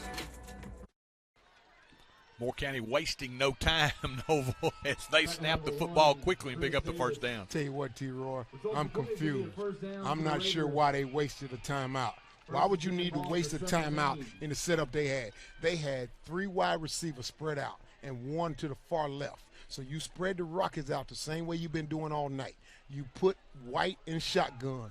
you know you're going to run White right up the middle. You need less than half a yard. Why would you call a timeout when you have the setup you're looking for? I'm not sure, Noah. I'm kind of with you on that as they go back to the ground. And once again, I'm very surprised, Noble, that they are finding that much running room running at this Rocket front right now. Talking about number 1, Chris Davis. I don't disagree with that in theory, but think about the practice, T-Roy. If you put the wideouts out, you force the Rockets to have to go out there and it softens up the middle of the field. Injury timeout taken. We'll try to identify the injured Rocket, and we'll take a break, and we'll return after this. Hey, there's my girl. Who's that? Life can be uncomfortable. Your home doesn't have to be.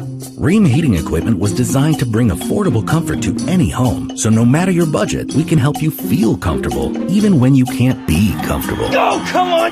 Yes, let's go. When it's time for a tune-up or a new HVAC system, contact the trusted pros at Clint's Air Care for expert service and installation. Welcome back. Eli Bell, the injured Rocket. Noble appeared as he went off the field to be gaining a little more momentum, so hopefully he'll be okay, as he's had a big game already and they can ill afford another injury. He's had a huge game, T-Roy.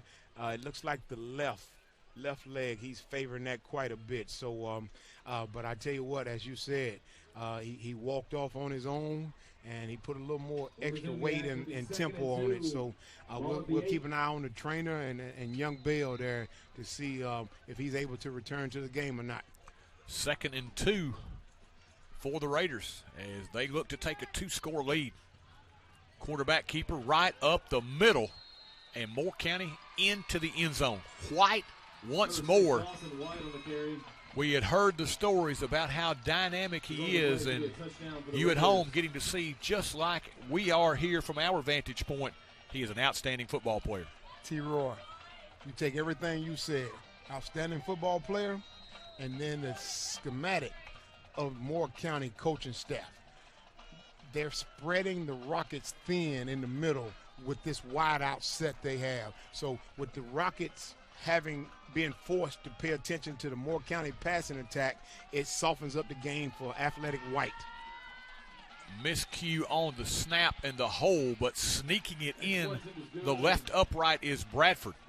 Moore County scores again. 8:51 left here, second quarter. It's now 21-7 Raiders. This broadcast on TC Sports 1 brought to you by Advanced Eye Care Clinic, home of the real Dr. J, Dr. Jeffrey Jordan. By Amigos Mexican Grill, authentic Mexican cuisine. By Apex Bank, a top performer amongst Tennessee community banks. By Benchmark Physical Therapy, where they'll get you back in the game. By Brooks Grocery, where you'll find your next favorite food. Also brought to you by Dr. William Bell at Chapel Hill Family Dentistry. By Clint's Air Care, your local Ream dealer.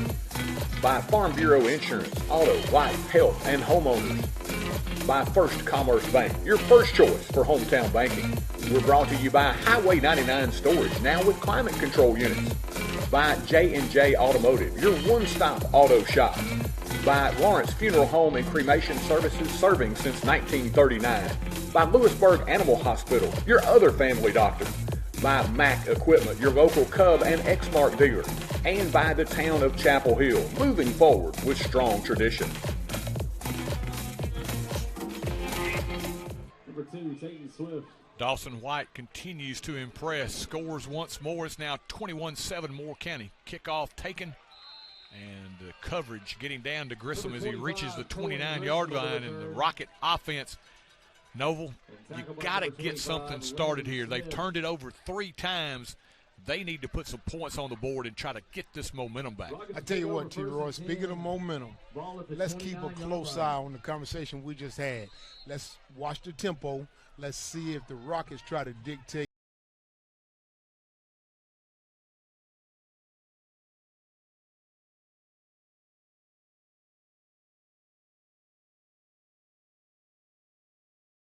They're going to challenge this Moore County front. And Bell will churn his way out across the 30 out to about the 33. Pick up a 4 on first down now, 2nd down and 6. And for the ones who are willing to entertain me for a little while, T-Roy, 8 minutes and 24 seconds left.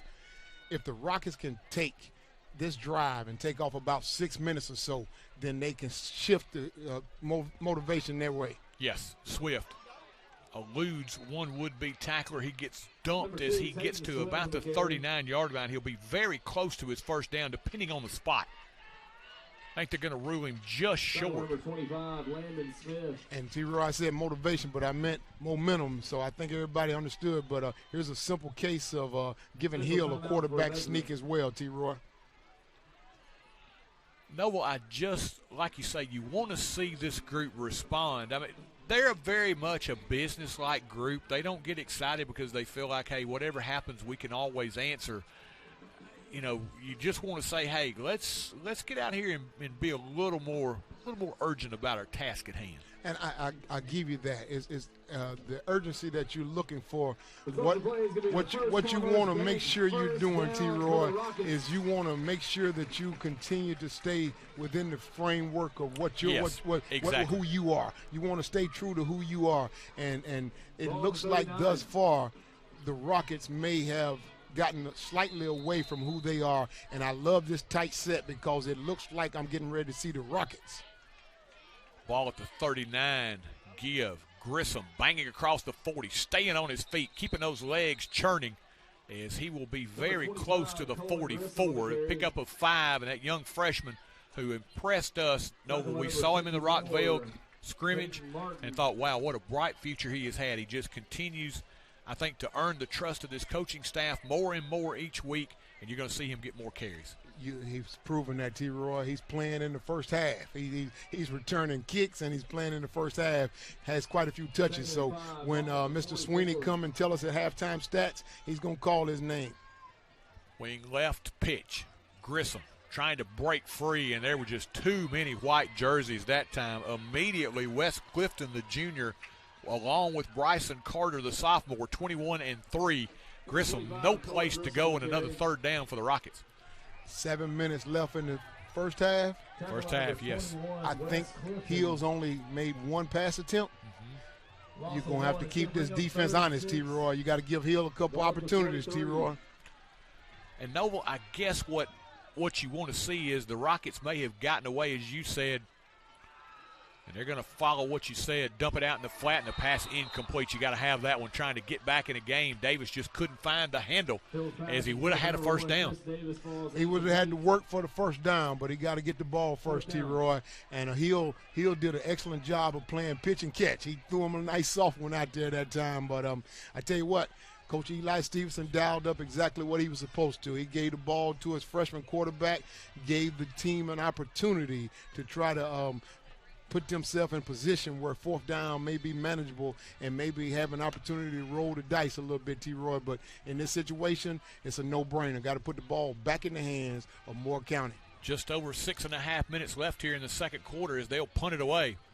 Grissom gets it out of there, end over ender, calling for and making the fair catch, backpedaling at his 20 is Mr. Do-It-All. That's White again. Noble? Hey. He punts, he plays quarterback, he returns kicks. You're giggling, T-Roy, but when Mr. Sweeney come, we're going to hear White's name mentioned quite often as well. I tell you what, he has been very impressive, and I talked with my good buddy Derek Vinson last week, and, of course, he follows Eagleville, and he had texted me and said, man, he said, you just wait. He said, that number 6, he said, he is a Mr. Football candidate. He said they couldn't stop him all night long. He is a wonderful talent. You will have to watch him, and already expecting it, watching the film that we've seen, he is definitely not disappointed on that turn. He has not. And when I heard you say Mr. Football candidate, I thought he was going to have a supporting cast around him, but I hadn't seen too much other than White. Here he goes again. Gets outside. White on cue. Breaks it free to the 40, 45, 50. Down the sideline he goes, and they are not going to be able to get him. He can take his foot off the gas as he will coast into the end zone. It is an 81-yard touchdown scamper by Mr. Dawson White, and it is now a 20-point Moore County lead with a point after coming. It's going to sound redundant, T-Roy. I know you've heard it. I know the folks at home have heard it. When you have a dual-threat quarterback, the ability to pass the ball accurately spread the field out all night, and you get a quarterback with some wheels, he's dangerous. He is definitely dangerous. He showed it again. Broke a tackle, got outside, and the rest was history. 81 yards later, it is now a 20-point Moore County lead with the point after upcoming from Bradford. Snap good, set down, and the kick is no good as he pulled that one left. But once again, Moore County quick strike offense. One play, 81 yards. It is now 27-7 Raiders as we head to break. Don't know what I would do without you to show me the way and the truth.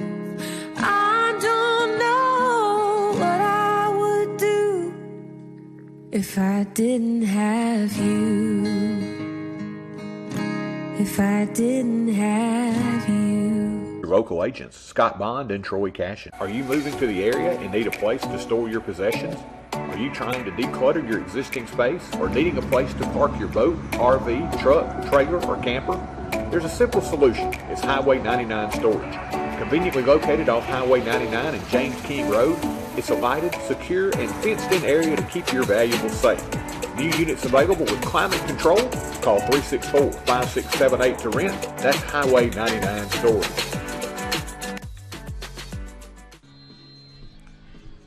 All Raiders, as once again, they're going to drop this one.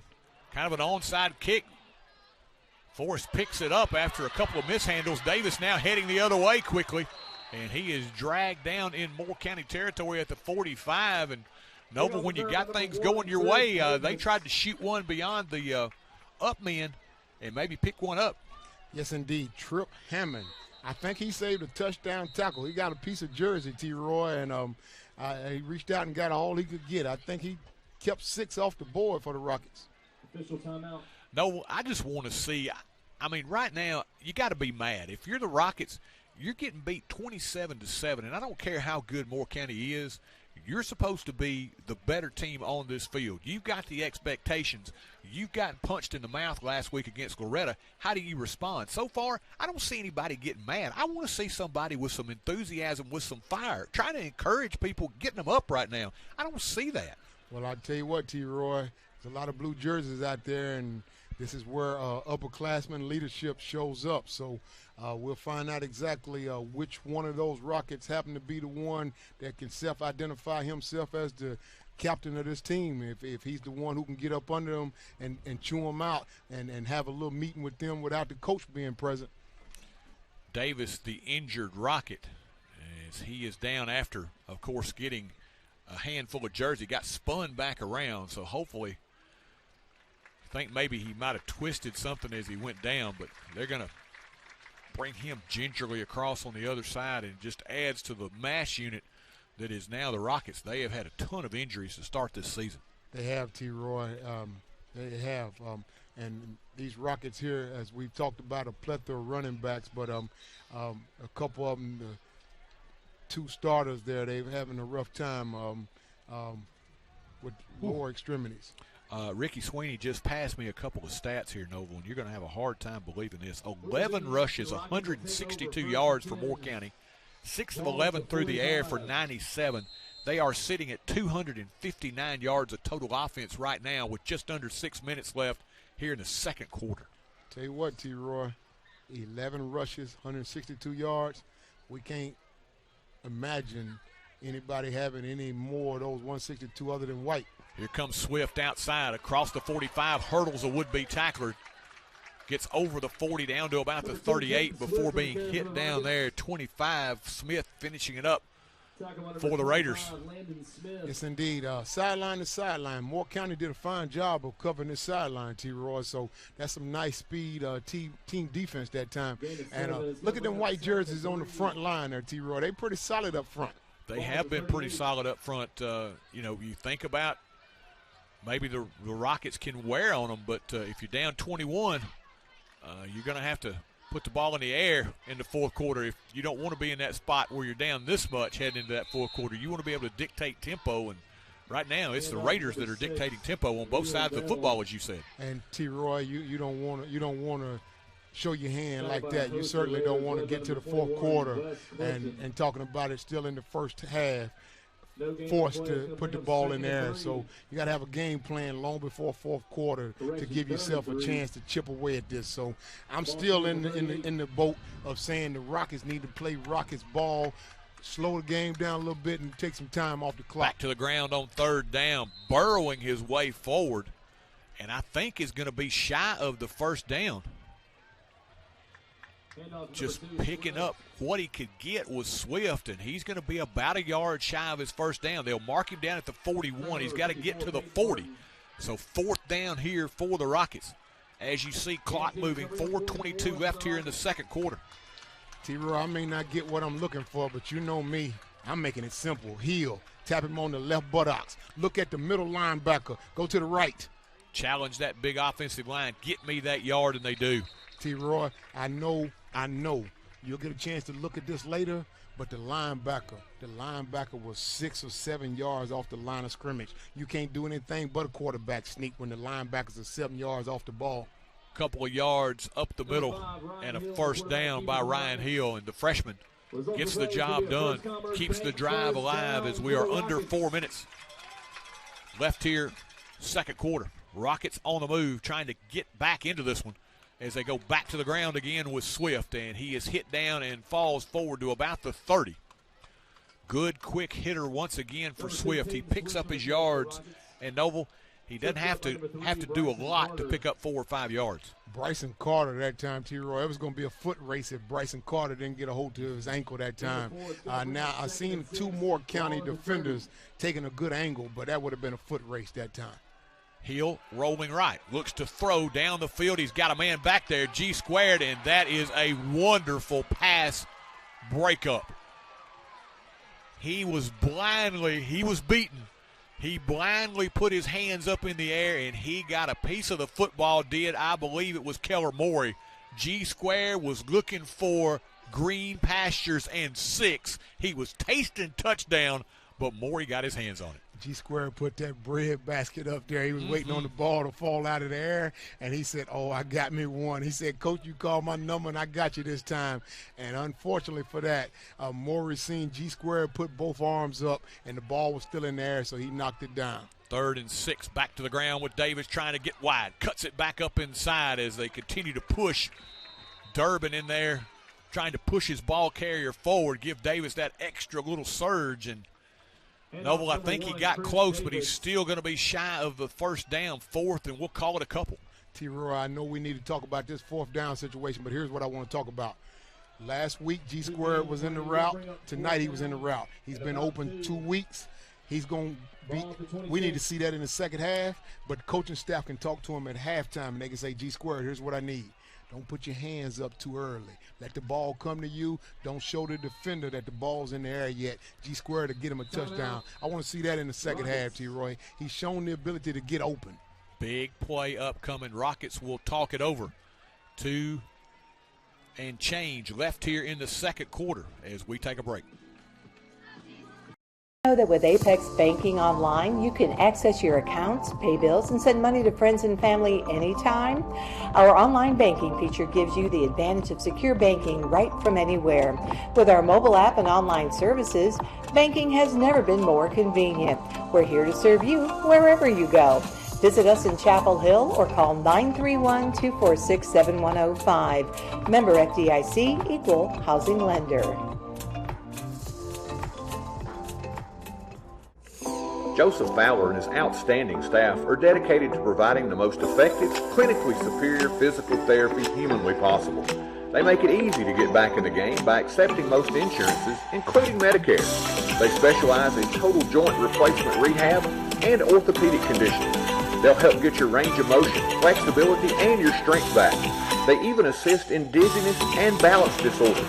Get yourself back in the game at Benchmark Physical Therapy, 4654 Nashville Highway.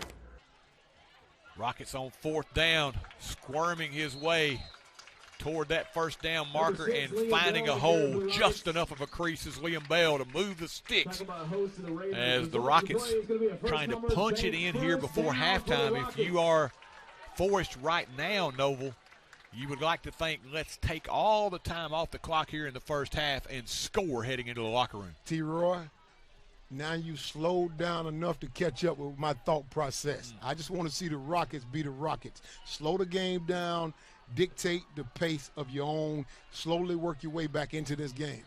Give, trying to get outside Swift, looking for running room, now gets it back inside, and he runs headlong into about 3 Raiders. As Noble, I think he finally decided discretion was the better part of valor. Let me just get back to the line of scrimmage. Not a whole lot I can do here. Wasn't anywhere else to go. Only thing you can do is put your head down and burrow in there and try to get as much as you can. Make second down a little more manageable than you taking a risk and trying to stretch it out a little wider. Wise move, heads up play by the senior running back that time. Hill back under center as he will roll to his right. Looking to throw, got a man back there into the end zone. Pass is caught. Touchdown. Eli Bell one more time, freshman to freshman, and the Rockets needed that one. T-Roy, I love football when it's not that difficult, my man. All I need is Coach Eli Stevenson to say, hey, I got to have my freshmen get in the mix. And T-Roy, I'm not going to say it.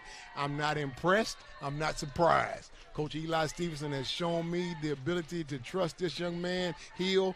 I tell you what, T-Roy, 5'9", 150-pound freshman, I'm number 5. He's the man at the helm. They're going to start printing money here in Chapel Hill. In Hill we trust. There you go.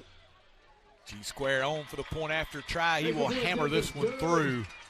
And a big one for the Rockets. 1:24 left here, second quarter. It's now 27-14 Raiders. Hometown banking. It's having your decisions made by a bank right here in your town, not in another city, county, or even state. It's neighbors and friends who know your name and take the time to greet you when you walk in. It's modern technology such as online banking and mobile check deposits while still being able to talk to a living, breathing human. Come visit us at 4641 Nashville Highway or call us at 364-7888. First Commerce Bank, your first choice for hometown banking, member FDIC, and an equal housing lender. Moving forward with strong tradition. It's the town's motto, but it holds so true today. The town of Chapel Hill is balancing expanded growth with preserving the small town traditions that make it special. The town's administration and employees would like to take this time to reaffirm their commitment to the citizens of Chapel Hill and to wish the Rockets and Lady Rockets success in their upcoming seasons. From the home of the Lions Super Bowl of the South, the town of Chapel Hill says, "Go Rockets!" And welcome back. That was a much-needed score by the Rockets. That's the way you want to see a team respond, Noble. That tells you that they got some spunk and some fight. When you get down 20, you got a couple of choices. You can either waste away for the rest of the night, or you can buckle it up and come back, and I'm proud of what the Rockets did there. I like door number 1, T-Roy. I like that option a whole lot better than seeing somebody get berated and somebody go off on their teammate. I like the answer for the whole team. Raiders on the return, getting outside Hegwood. Got the corner 35 and taken down at the 38. And you hate to say it, Noble, but with a $1:15 left here, they still got plenty of time. I tell you what, T-Roy, you hate to say it, I hate to hear it, because here's the thing. I keep wanting the Rockets to slow it down. It absolutely does not matter what you do on offense if you don't stop them on defense. Exactly. And if this is a case of White being able to have his way all night, because what you all told me last week, Moore County hadn't punted tonight either, have they? There's been no punts for Moore County. If you don't force the other team to punt, you're not going to have a lot of success. Looking, fires, pass on the sideline. Copeland makes the catch. He will stay in bounds. As this one will get him out to about the 42, 43-yard line. Clock continues to move as we have reached the 1-minute mark left here in the second quarter. Remember, Moore County wasted that time out earlier that they didn't need to waste. Raiders quickly to the line and back to throw. White will step up Scrambles around, gets free, finally taken down as he crosses the 45 out to about the 47. And let's see what Moore County does here. They got a couple of timeouts to use, and they will burn one here. Raiders take timeout, so will we. 39 seconds left here, second quarter in Chapel Hill. It's the Raiders 27 and the Rockets 14. Funeral home and cremation services had its beginning in 1939 when Thomas H. Lawrence established the business. Lawrence Funeral Home has always strived to provide compassionate, dignified, and professional service to every family it serves, regardless of their circumstances. Lawrence Funeral Home pledges to the families of Marshall and surrounding counties to continue providing excellence in funeral service. In your time of need, our family is there for your family. Lawrence Funeral Home and Cremation Service. Stop in and visit Mack Equipment, your largest Exmark and Cub Cadet dealer in the state of Tennessee. Locally owned and operated in the heart of Chapel Hill at 109 North Horton Parkway, next to Southern Roots Hair Salon. Mack Equipment offers parts, sales, service, and rental. Their factory-certified technicians also service multiple brands of outdoor power equipment, making this a perfect stop for your future equipment repairs. Don't forget to visit our two other locations in Murfreesboro and Lewisburg. That's Mack Equipment. Welcome back. Raiders back to the ground. Up the middle, Hegwood gets hit hard. And I'm not sure. I don't think he got it, Noble. I think they stopped him shy. It'll bring up fourth down now. That's a tough spot, T-Roy. That's a tough spot. He looked like he may be good. I'm looking at the line at where he marked it at. Look at the line where the ball's sitting. Yeah. And look where the stick is at. That's right on that hash, T-Roy. Hey, but if you're Moore County, this actually works in your favor because you get a chance now as they're going to bring out the sticks to measure. You get a chance to talk things over and be ready when they resume play. I'm going to go out on a limb and assume Moore County talked about that during the timeout, but you do have a point there. They get an additional timeout here to have a conversation and process things. As they stretch it out, looks like he's going to have it by the nose of the football. First down, Raiders. Still 32 seconds left here in the second quarter. You would think they would love to make a trade right now for G-Square. You would think, T-Roy. I tell you what, White's not a bad guy to have on your team, though, T-Roy. So White get you six will get you six. Yeah, exactly. Three receivers bunched to the right. He'll step up going down the left side of the field. Got a man back there. Pass is incomplete, and he had six. Had isolation over on the left side of the field. Well-thrown football from White to Baker, and Baker just couldn't reel it in. You cannot throw it any better than that. You cannot throw it any better than that, T-Roy. If you are the Rockets right now, you are thinking, hey, we just absolutely dodged a bullet. T-Roy, White is thinking, what do I have to do? Do I have to walk it down the field and hand it to you 40 yards downfield? Can't throw it any better than that, gentlemen. Second down and 10 now. He'll drop again. Got a little pressure. Slides to his left. Now he'll tuck and run, trying to get to the sideline, and he'll be pushed out of bounds. We got a penalty marker back here in the backfield, which I am going to assume is holding. Carson Yates flushed him out, T-Roy. Great job getting back there. T-Roy, while we wait on this penalty, I want to tell you what I've seen White do. White got the snap. He took the ball and flipped it in the air. I have not seen that since I was 10 years old in the backfield playing backyard football. The man was so poised back there. He flipped the ball up in the air and caught it, got his laces together, T-Roy. I've seen him do that, and I was like you, Nova. I thought to myself while I was watching it the first time, I was like, you know what? I haven't seen anybody do that in forever. I haven't seen it since I was 10 years old, and we were playing backyard football, nothing organized. The penalty will really hurt the Raiders here. Backs them up to the 34. As that happened, as he was scrambling, he had given ground and was scrambling. So first down yardage, they got to get to the Forrest 43-yard line.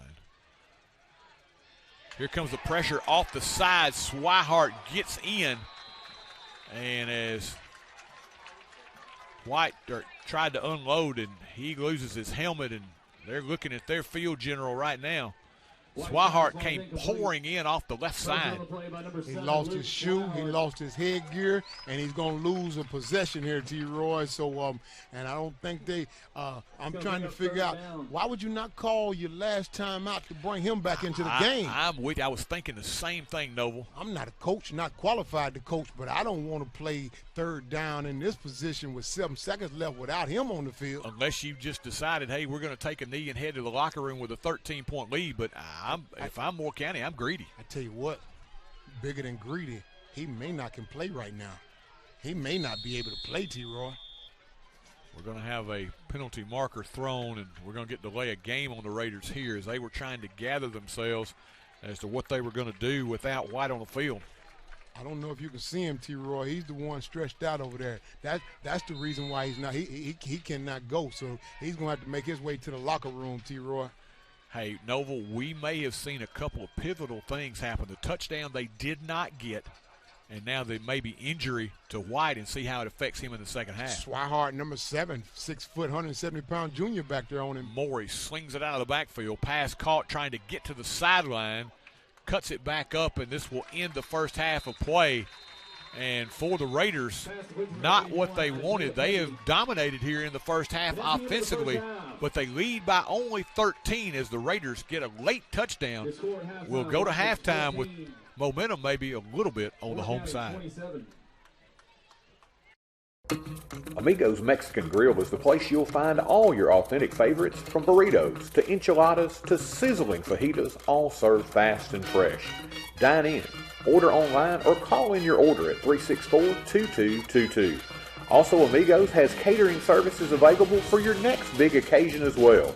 Good food, good times at Amigos Mexican Grill, 216 South Horton Parkway. Visit their other locations in Lewisburg and Spring Hill. Amigos, proud supporters of the Rockets. Lewisburg Animal Hospital serves the veterinary needs of Marshall County. They've grown to a 4-doctor practice specializing in small animal medicine.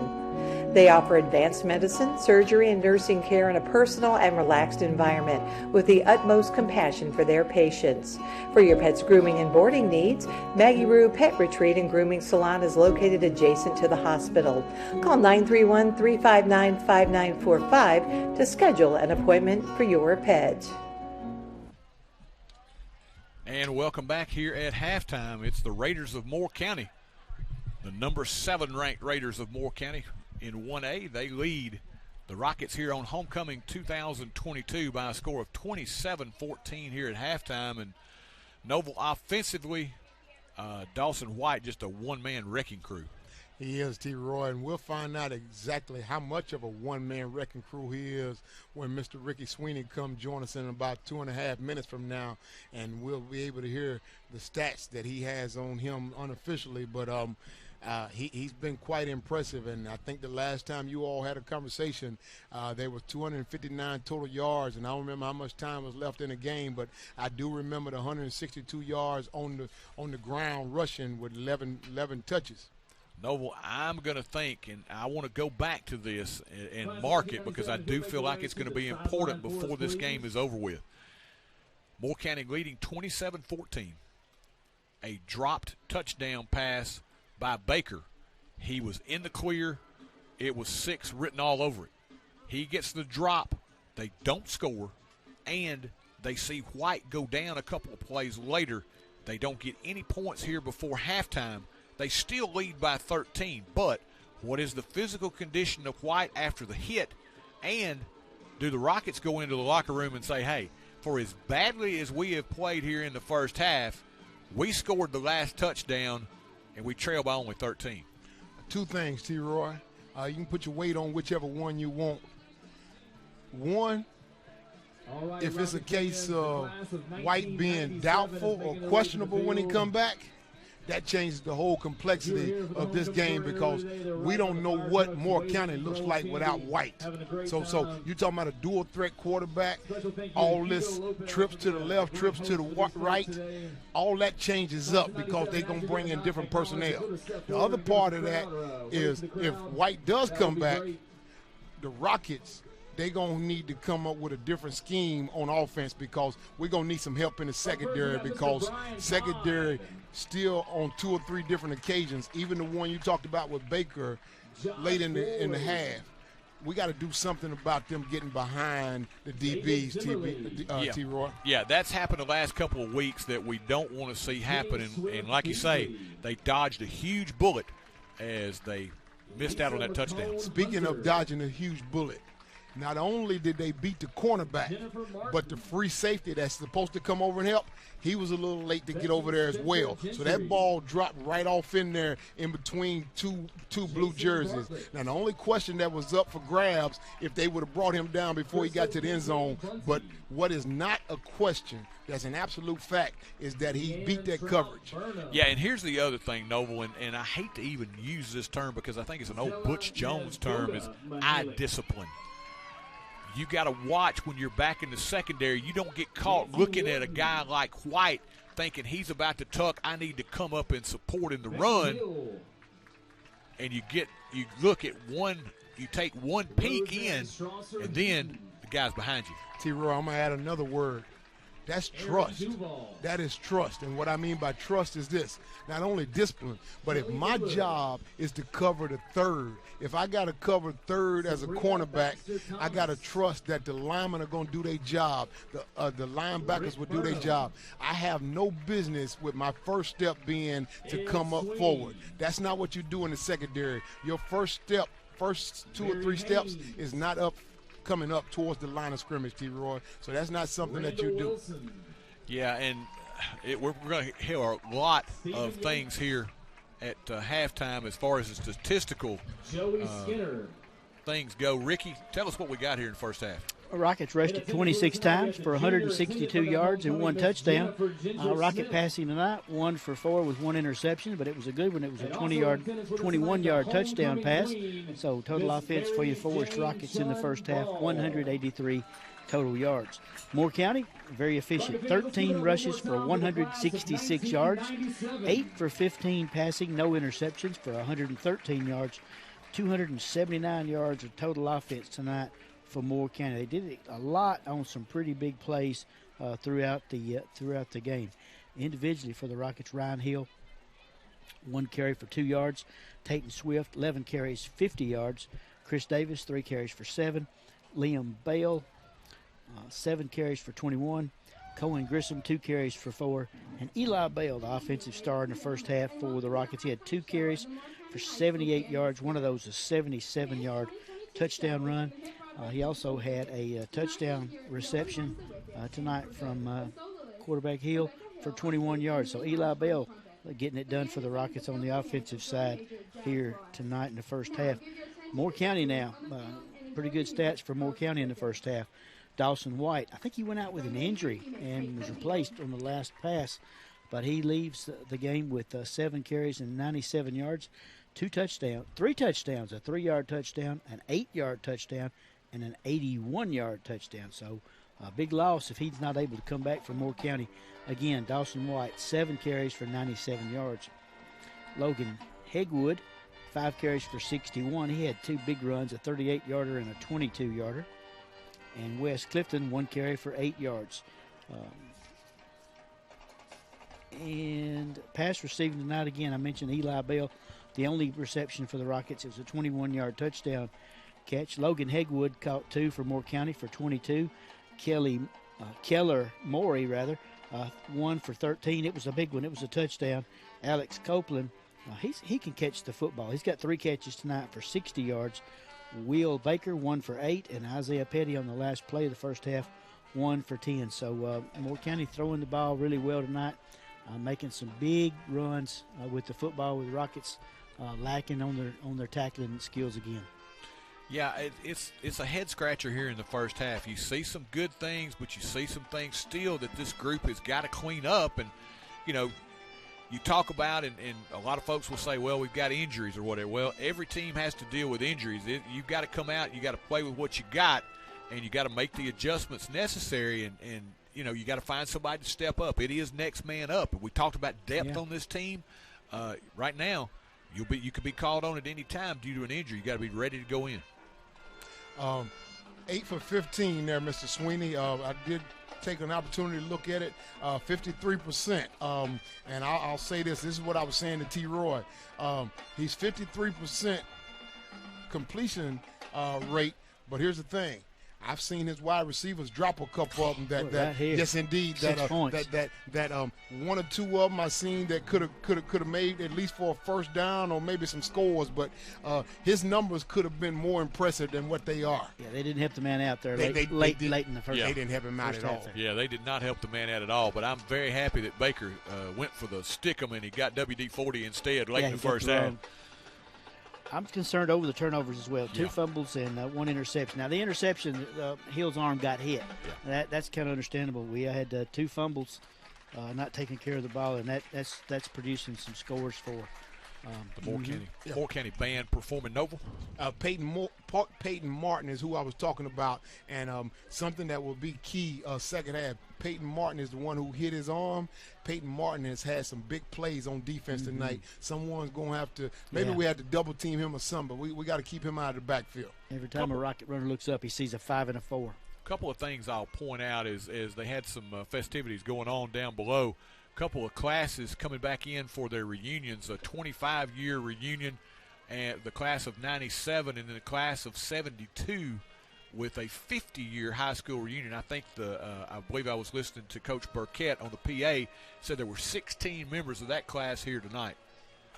Wow, that's a long time, 50 years ago. So I did see quite a crowd down there, and that may explain why this crowd is so big. I was telling Mr. Sweeney I had to park on the road and walk to the game. Yeah, I think that's a pretty good number, but for the fact that I think they only had 21 in their class. That's what I think the number was. I think it was a real small class. So 16 out of 20 run returning, that's pretty good.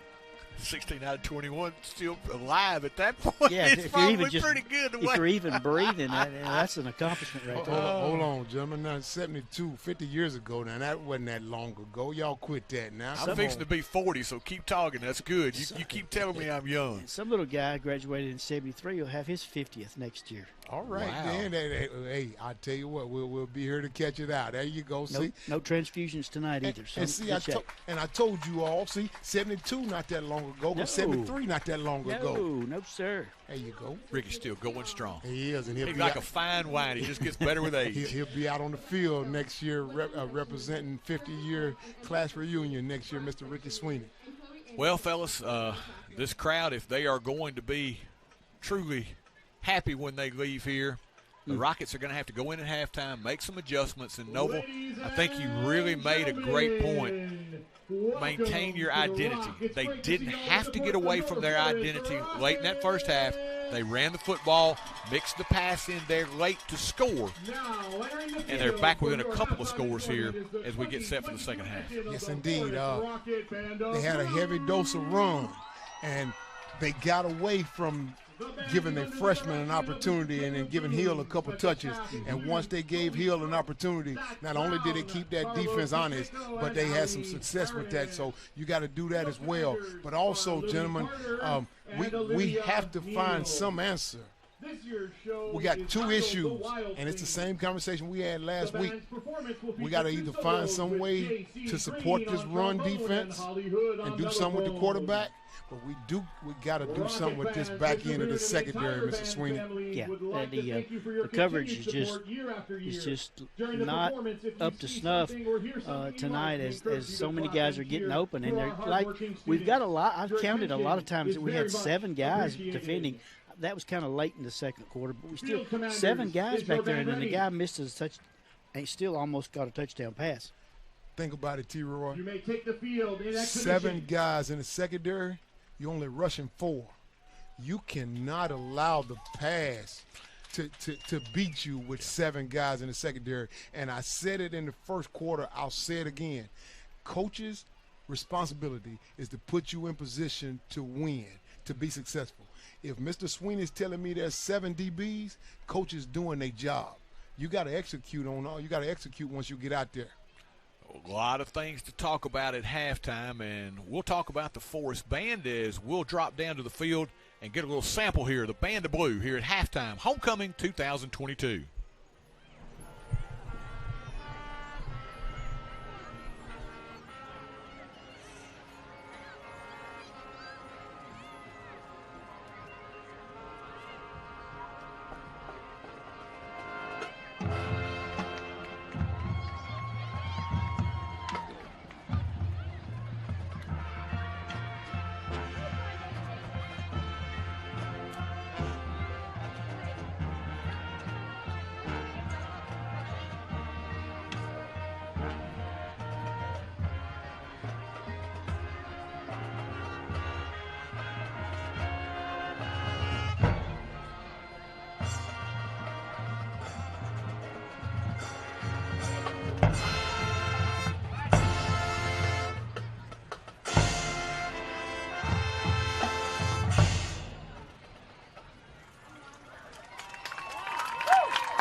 Eye Care Clinic, Dr. Jeffrey Jordan and his staff offer a wide range of services, including comprehensive eye exams, advanced testing, and eye disease management. Fashion frames from top names like Guess and Kate Spade. They also stay on top of new eye care advances like Vuity and Upneat. And that unique Dr. J touch that always leaves you with a smile until your next visit. Make your appointment at 359-4373. Advanced Eye Care Clinic, 815 East Commerce. Your one-stop shop to keep your vehicle running smooth is J&J Automotive.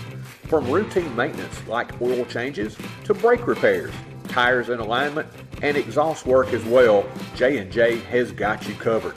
They work on gas and diesel engines.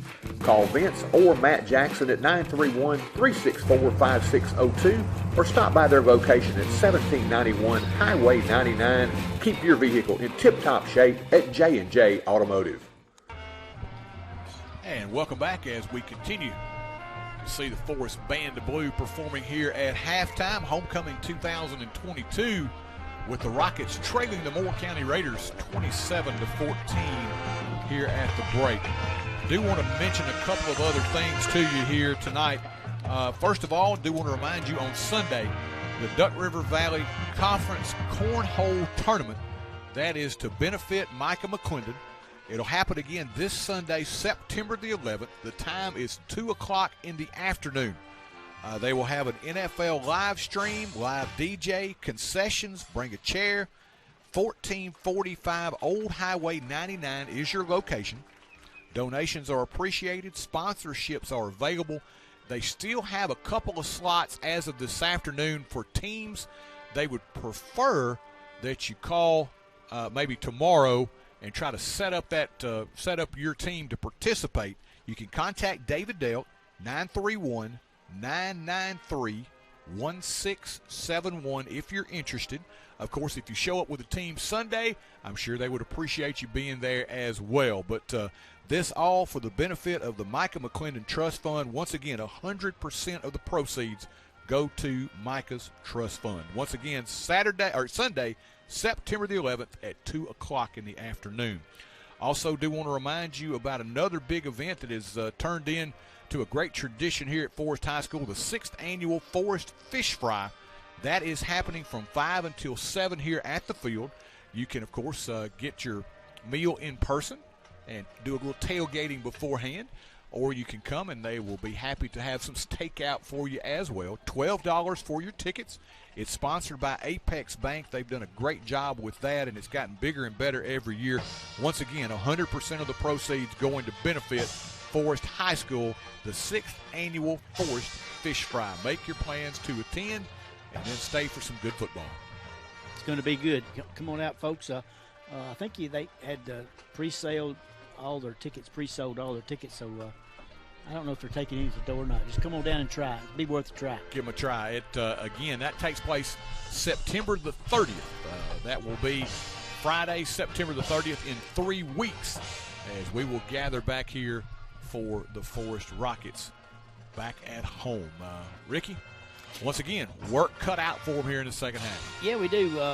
We're just got a funny feeling about this game again, kind of like last week. The leading rusher for the Rockets, Eli Bell's only carried it 2 times, but he's got 78 yards. He's got almost half of the Rocket rushing yards in just 2 carries. So I'd like to see him get the ball some more. For whatever that means, whatever it's worth.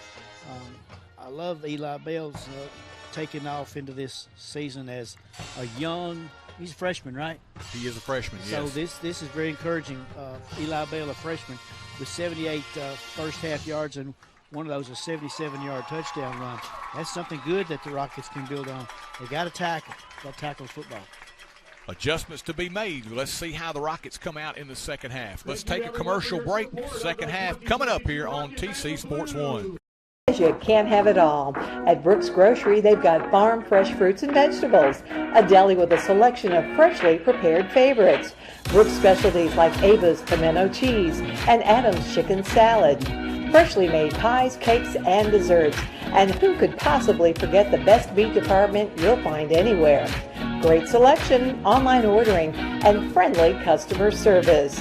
Brooks Grocery, the place you'll find your next favorite food. Chapel Hill Family Dentistry has been serving the oral care needs of Chapel Hill and the surrounding area since 2006. They're a general and cosmetic dental practice dedicated to improving your smile and the overall oral health of you and your entire family. Their goal is to provide superior quality health care in a comfortable environment. Call and schedule your appointment today at 364-4557. That's Dr. William Bell and the Chapel Hill Dentistry staff, proud supporters of the Forrest Rockets.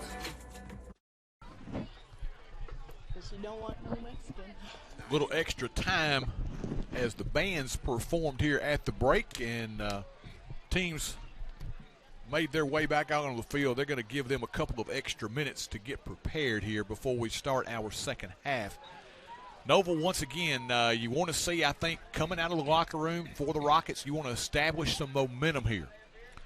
Get a defensive stop, score on your first offensive possession. That will go a long way to making it a really tight game, and of course one that if you can score and hold the Raiders, you're in a one-score game. You still got the better part of a couple of quarters left, and then you feel better about your chances. You certainly do, T-Roy, and I know you'll probably bring it up in a second because I know you well enough to know that you're going to cover all angles, but we still don't know if we'll see White or not, and that'll determine a lot of things, but I want to go back to what you said a second ago. You said need a defensive stop and then try to score. I'm glad you put it in that order, first of all. The defensive stop is what's critical, T-Roy. If you cannot manage to make some adjustments and change the success rate that Moore County is having, then maybe all bets are off with all that other stuff, because you got to be able to cut into this deficit. And the easiest way to cut into this deficit is to slow Moore County down and have them quit putting points on the board. Teams getting set. We're getting set. We've made a few adjustments. Teams hopefully made a few adjustments. Second half coming your way next here on TC Sports 1. Hey, there's my girl. Who's that? Life can be uncomfortable. Your home doesn't have to be. Ream Heating Equipment was designed to bring affordable comfort to any home. So no matter your budget, we can help you feel comfortable, even when you can't be comfortable. Oh, come on. Yes, let's go. When it's time for a tune-up or a new HVAC system, contact the trusted pros at Clint's Air Care for expert service and installation. Time counting down here. Homecoming 2022 for the Forrest Rockets. The festivities great this week. Everyone enjoyed them, as Noble said. A lot of folks here on hand. A lot of folks from Lynchburg made the short drive over. And Gabe, if you can, let's zoom in on the far stands there and let's take a look. This year, Noble, we've had great crowds everywhere we've been this year. Oh, we have, T-Roy. It's football, and you getting exactly what football has always been about, T-Roy. Particularly small town football. Friday night they come out. So every place we've been, every game we've seen, from the first game we had here to the game we had on the road, every night we've been watching football. You can look at the opposing crowd. The visiting team has always been high in numbers. So teams are traveling. They supporting their young student athletes. You know, I think the crowds have been better this year than we have seen in a while, Noble. I think so, T-Roy. I think people just miss football. They enjoy football so much, so they certainly want to look forward to it. All right, we got to have this defensive stop for the Rockets, as it'll be G squared set to get this second half underway. Noble, I was curiously watching White. He appeared to be okay during the warm-ups. I told you, T-Roy, you're the best at this game, my man. I've been watching the crowd. I forgot to even look at White. I was just going to wait till they come out on offense and see if White, or to see if Morey would be in the backfield at quarterback. So if you say Morey, if you say White looked like he was ready to play, then we should expect to see he will be out.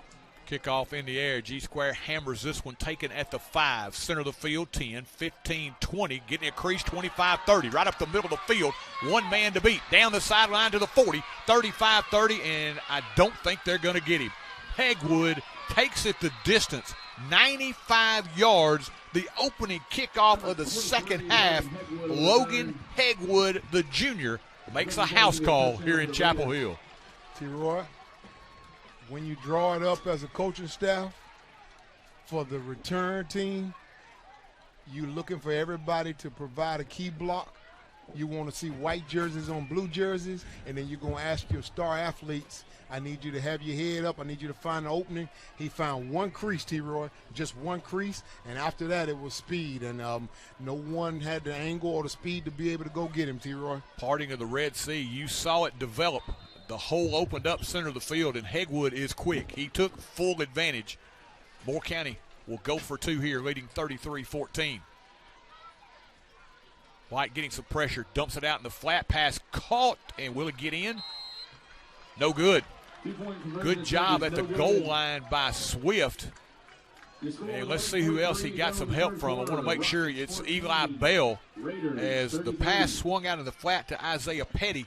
Petty turns it up quickly, but Swift and Bell tag team to keep him out of the end zone and thwart the two-point conversion. It's now 33-14 Raiders.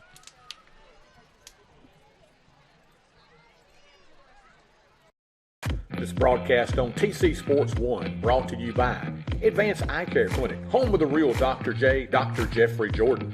By Amigos Mexican Grill, authentic Mexican cuisine. By Apex Bank, a top performer amongst Tennessee community banks. By Benchmark Physical Therapy, where they'll get you back in the game. By Brooks Grocery, where you'll find your next favorite food. Also brought to you by Dr. William Bell at Chapel Hill Family Dentistry. By Clint's Air Care, your local ring dealer. By Farm Bureau Insurance, auto, life, health, and homeowners. By First Commerce Bank, your first choice for hometown banking. We're brought to you by Highway 99 Storage, now with climate control units. By J&J Automotive, your one-stop auto shop. By Lawrence Funeral Home and Cremation Services, serving since 1939. By Lewisburg Animal Hospital, your other family doctor. By Mac Equipment, your local Cub and Exmark dealer. And by the town of Chapel Hill, moving forward with strong tradition.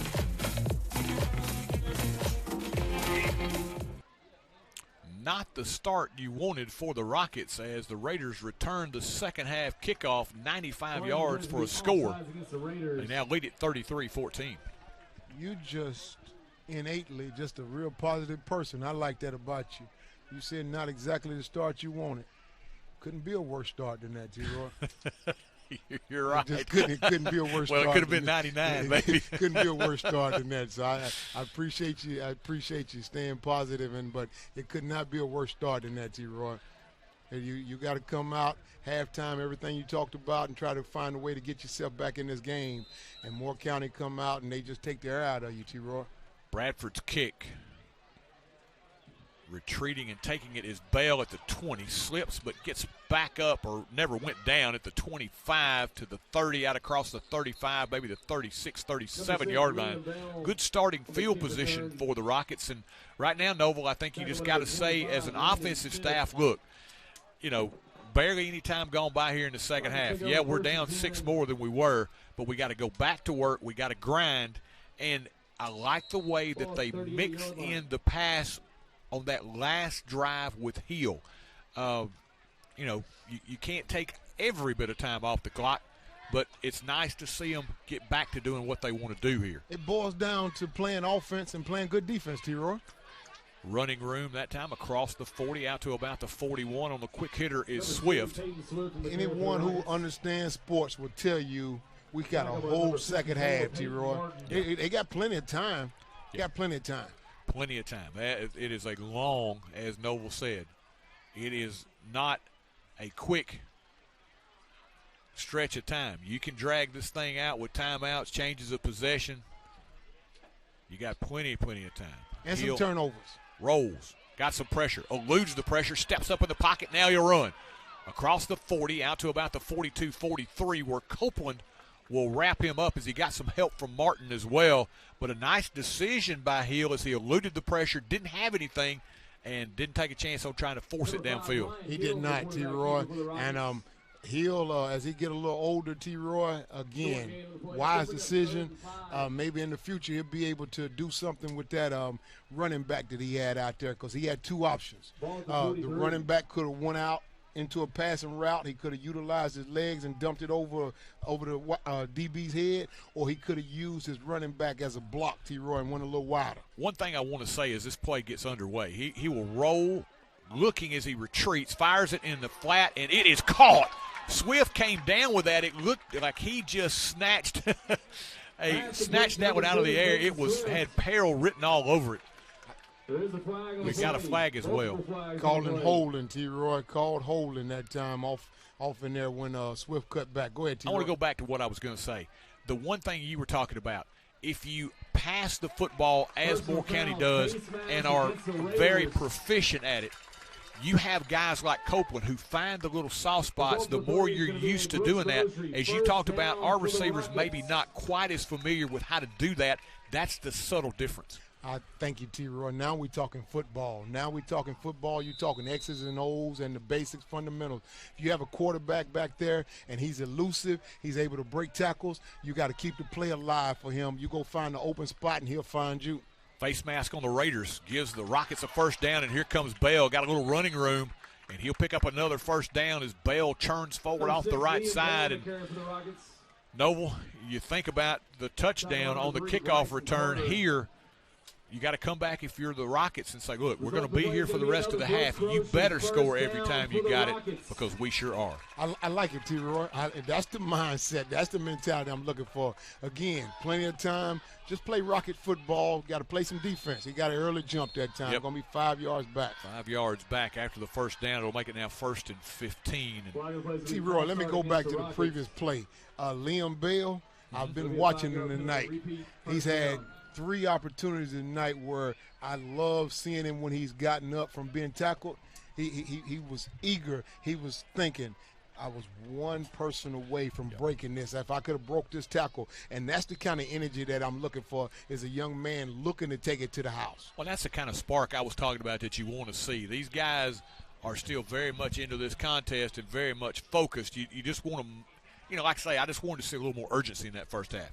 I'm not mad at you at all, young man. Not mad at all. 1st and 15. Hill with the pitch, trying to squirt through the seam is Bell. He just keeps those legs turning. It's like he had one of those parachutes behind him, just dragging it for yardage. I tell you what, they do that these days, right? These young folks, they put a little parachute on and run and help them with their 40 time and that power. So right. I seen all that. I seen the power. He looked like he want to break that thing. So if they don't wrap him up, T-Roy, he'll come out of one of them little scrums and be down the sideline. And I'll hear T-Roy talking about to the 30, to the 25. The Bell dozer again, runs over a couple of people, picks up 6. They go back to the ground once more, across the 25. It's a steady diet of the run as Swift will pick up another chunk of yardage and make it a much more manageable 3rd down here, Noble. Look at what you're looking at, T-Roy. This is the other part of that equation you were talking about. Rockets are doing their part. They just got to play a little defense. Had they kept Moore County off the field, I could already know. I've been around you a long time.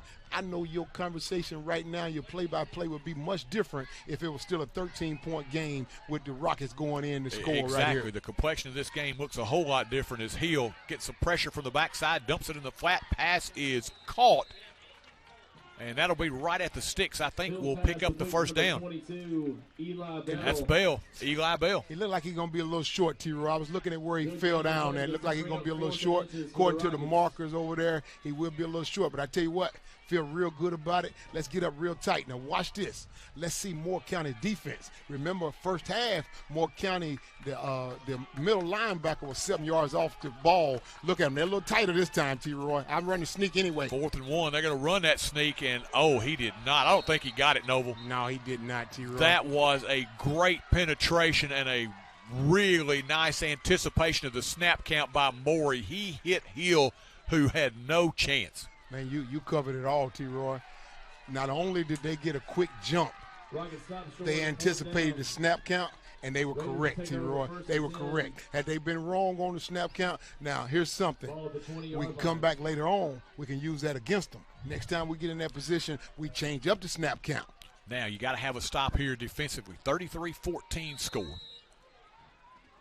Just over 7 minutes left here in the third. Rockets ate up some clock, Noble, without anything to show for it. They did not, T-Roy. Formula's not working. The equation needs some work on it. There's Mr. White back in. They go back to the ground, and once again, just keeping those legs churning. Hegwood should have been stopped after a couple. He picked up 4 or 5 more after that, Noble, and you're second down and short. And with this offense, that's exactly where you want to be. It is, T-Roy. They are ahead of schedule. And I couldn't quite see it very well, but I was listening to the crowd. It looked like the Rockets might have been grabbing for the ball, T-Roy, so they might have had a legitimate shot at trying to get that ball. So Moore County will probably try to wrap it up from here on out. You know, that's one thing I think about, Noble, is you bring that to my attention. The Rockets were really opportune last year at being able to force turnovers. The plus-minus was way in favor of the Rockets last year, and tonight they've already turned it over 3 times. T-Roy, I don't want this to sound negative. As soon as I heard you say last year they was able to force turnovers, there was a lot of times I just watched the defense, and I knew that the Rockets, all they needed was 1 touchdown to win. Back to the ground they go. Hegwood trying to find some room, and he finds a lot of Rockets that time. A lot of blue jerseys over on the corner. Now, that looked like last year's defense right there. They run him to the boundary over there, short side of the field, no one for him to go. And as you said, a whole host of blue jerseys over there. That looked like old school defense. It looked like the defense from last year. But like I said, I didn't want to be negative, but that defense last year, T-Roy, you could give that defense last year 2 G-squared field goals and feel real good about the game. Yes. 3rd down and 5, and I think we got a Rocket jumped across. Yep, that is going to be the case, and that will probably, I think it was 3rd down and 5. This should give them a 1st down. Look like that'll move them. Yep. Not what you want to have happen when you're trying to get back in a football game.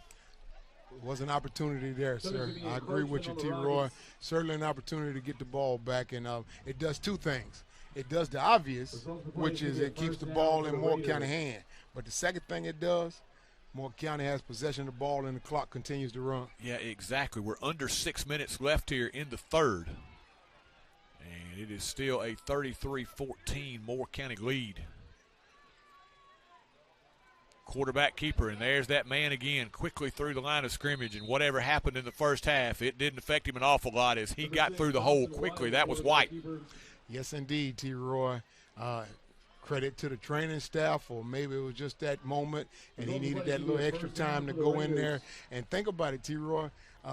Maybe it was advantageous that it happened when it happened, if it was going to happen, because he was able to go to the locker room and take about 30 minutes to get himself together. Exactly. You're right, Nova. Only had to miss a play there at the end of the half. Gave him, and they took a lot of time, got about 5 minutes extra with both bands performing here at halftime. So he had plenty of time to rest and recover. 1st down, Raiders. Back to the ground they go. Up front, Durbin and company. Look like Reggie Pearson. Also, as we said, Durbin, Clifton on the carry. Carson Yates also in on the tackle that time, T-Roy. So, excuse me. And even though Moore County is running clock off, I know you'll say it in a second, T-Roy. It's an absolute must. Cannot let them in the end zone. No, cannot let them score here. 2nd down and 8. They're going to spread the field wide here. 3 to the right. Give up the middle. Slicing through again is Hegwood. Gets to the corner, 40, 35. Cuts it back inside 30. Breaks another tackle. Down the sideline he goes and tripped over his own man. 15, Will Parker trying to block for him downfield, and Hegwood tripped on the back of his foot. I owe Logan Hedgewood an apology, T-Roy. The junior running back, number 23. Earlier, I was speaking the praises of White. Talking about I was looking for a support cast. Hedgewood is a support. He's a supporter. That young man there is a supporter. He can roll with a quarterback and running back anytime. He's nice also. Gut check time here for the Rockets. Got to stand up and stop them. Back to the ground they go as they give Hegwood a break. This is going to be Wes Clifton once more, who slams it forward, and Nova, they're down there knocking on the door one more time. As we're under 4 minutes left here in the third quarter. 33-14 Raiders, and they're driving for more. 2nd down and 3 for Moore County. T-Roy, I know that the young men will get a chance to look at this film. I need to see them get their hands off of their hips, and I need them to see them get it lined up on the line, and that sense of urgency you talking about, I like to see it here. Well, I look like they were trying to come. They got a little early jump. Going to be a first down, but I tell you what, it's going to sound real crazy to anybody who listen to me. I don't like the penalty. But they were eager to try to get back there. I don't like the penalty, though, but they were eager, and I was a little worried about the body language over there for a minute. No, well, the one thing I think that worries me a little bit more is the mental mistakes right now. Physically, we've had some breaks, but mentally, we've let things go a few times as well that you don't normally see. Back to the ground. This time they stiffened. Big Spence Tankersley says, Clifton, you're going to have to wait another down at least if you hope to get in there. T-Roy, keep an eye. Short side of the field where they just went. White. Roll back this way, all by himself. All by himself, T-Roy. I'm just putting it out there for you to keep an eye on. And I'm wondering if that was just a little eye candy for the defense going that side on that play just to dangle it out there and bring him back. I think they got a little carrot out there, T-Roy, but I could be very wrong. Let's see if White come back this side. Look at all them trips to the left. They go again. Same play they ran in the first half, and this time the Rockets are equal to the challenge. Tankersley just gobbles that one up. He had that one read beautifully. You remember in the first half when they got down on the right side down here, they ran three guys to the right, then ran a receiver in motion, and they outnumbered the Rockets. That time, Rockets flooded that side of the field. They had everyone accounted for, and now it's third down and goal for the Raiders. And back at the 6-yard line now as we approach the 2-minute mark. What you say the defensive coordinator's name was for the Rockets? Bridges, Mr. Ryan Bridges. There you go. He made the adjustment he needed to. He's seen that before. He said, I've seen this. Let's shift over to that side. 3 to the right now. Copeland is wide. They'll look, scrambling. Tucking now is White, cuts it back inside, and he got into the end zone. What a cut at the 5. Wow. T-Roy, before the cut was the speed to get to the edge. You see what I mean? Yes. That's what I'm trying to say. The young man has the tools, T-Roy. Now, you can be impressed with the cut if you want to at the 5 out in open space. But he got a nice gift to be able to have the speed to be able to get to the corner, T-Roy. He got by Tatum Swift, and there's not many people that are going to do that. He is a sure-handed tackler. That's why I was impressed with the cut. And Tatum Swift is swift also, T-Roy. Point after try coming, and this has been really about the only flaw for the Raiders tonight. They've missed a couple of extra points. This time they get it through. New score here with just under 2 minutes left here in the third quarter. It's the Raiders 40 and the Rockets 14 here on TC Sports 1. Don't know what I would do without you to show me the way and the truth. I don't know what I would do if I didn't have you. If I didn't have you. Your local agents, Scott Bond and Troy Cashin. Are you moving to the area and need a place to store your possessions? Are you trying to declutter your existing space or needing a place to park your boat, RV, truck, trailer, or camper? There's a simple solution. It's Highway 99 Storage. Conveniently located off Highway 99 and James King Road, it's a lighted, secure, and fenced-in area to keep your valuables safe. New units available with climate control. Call 364-5678 to rent. That's Highway 99 Storage.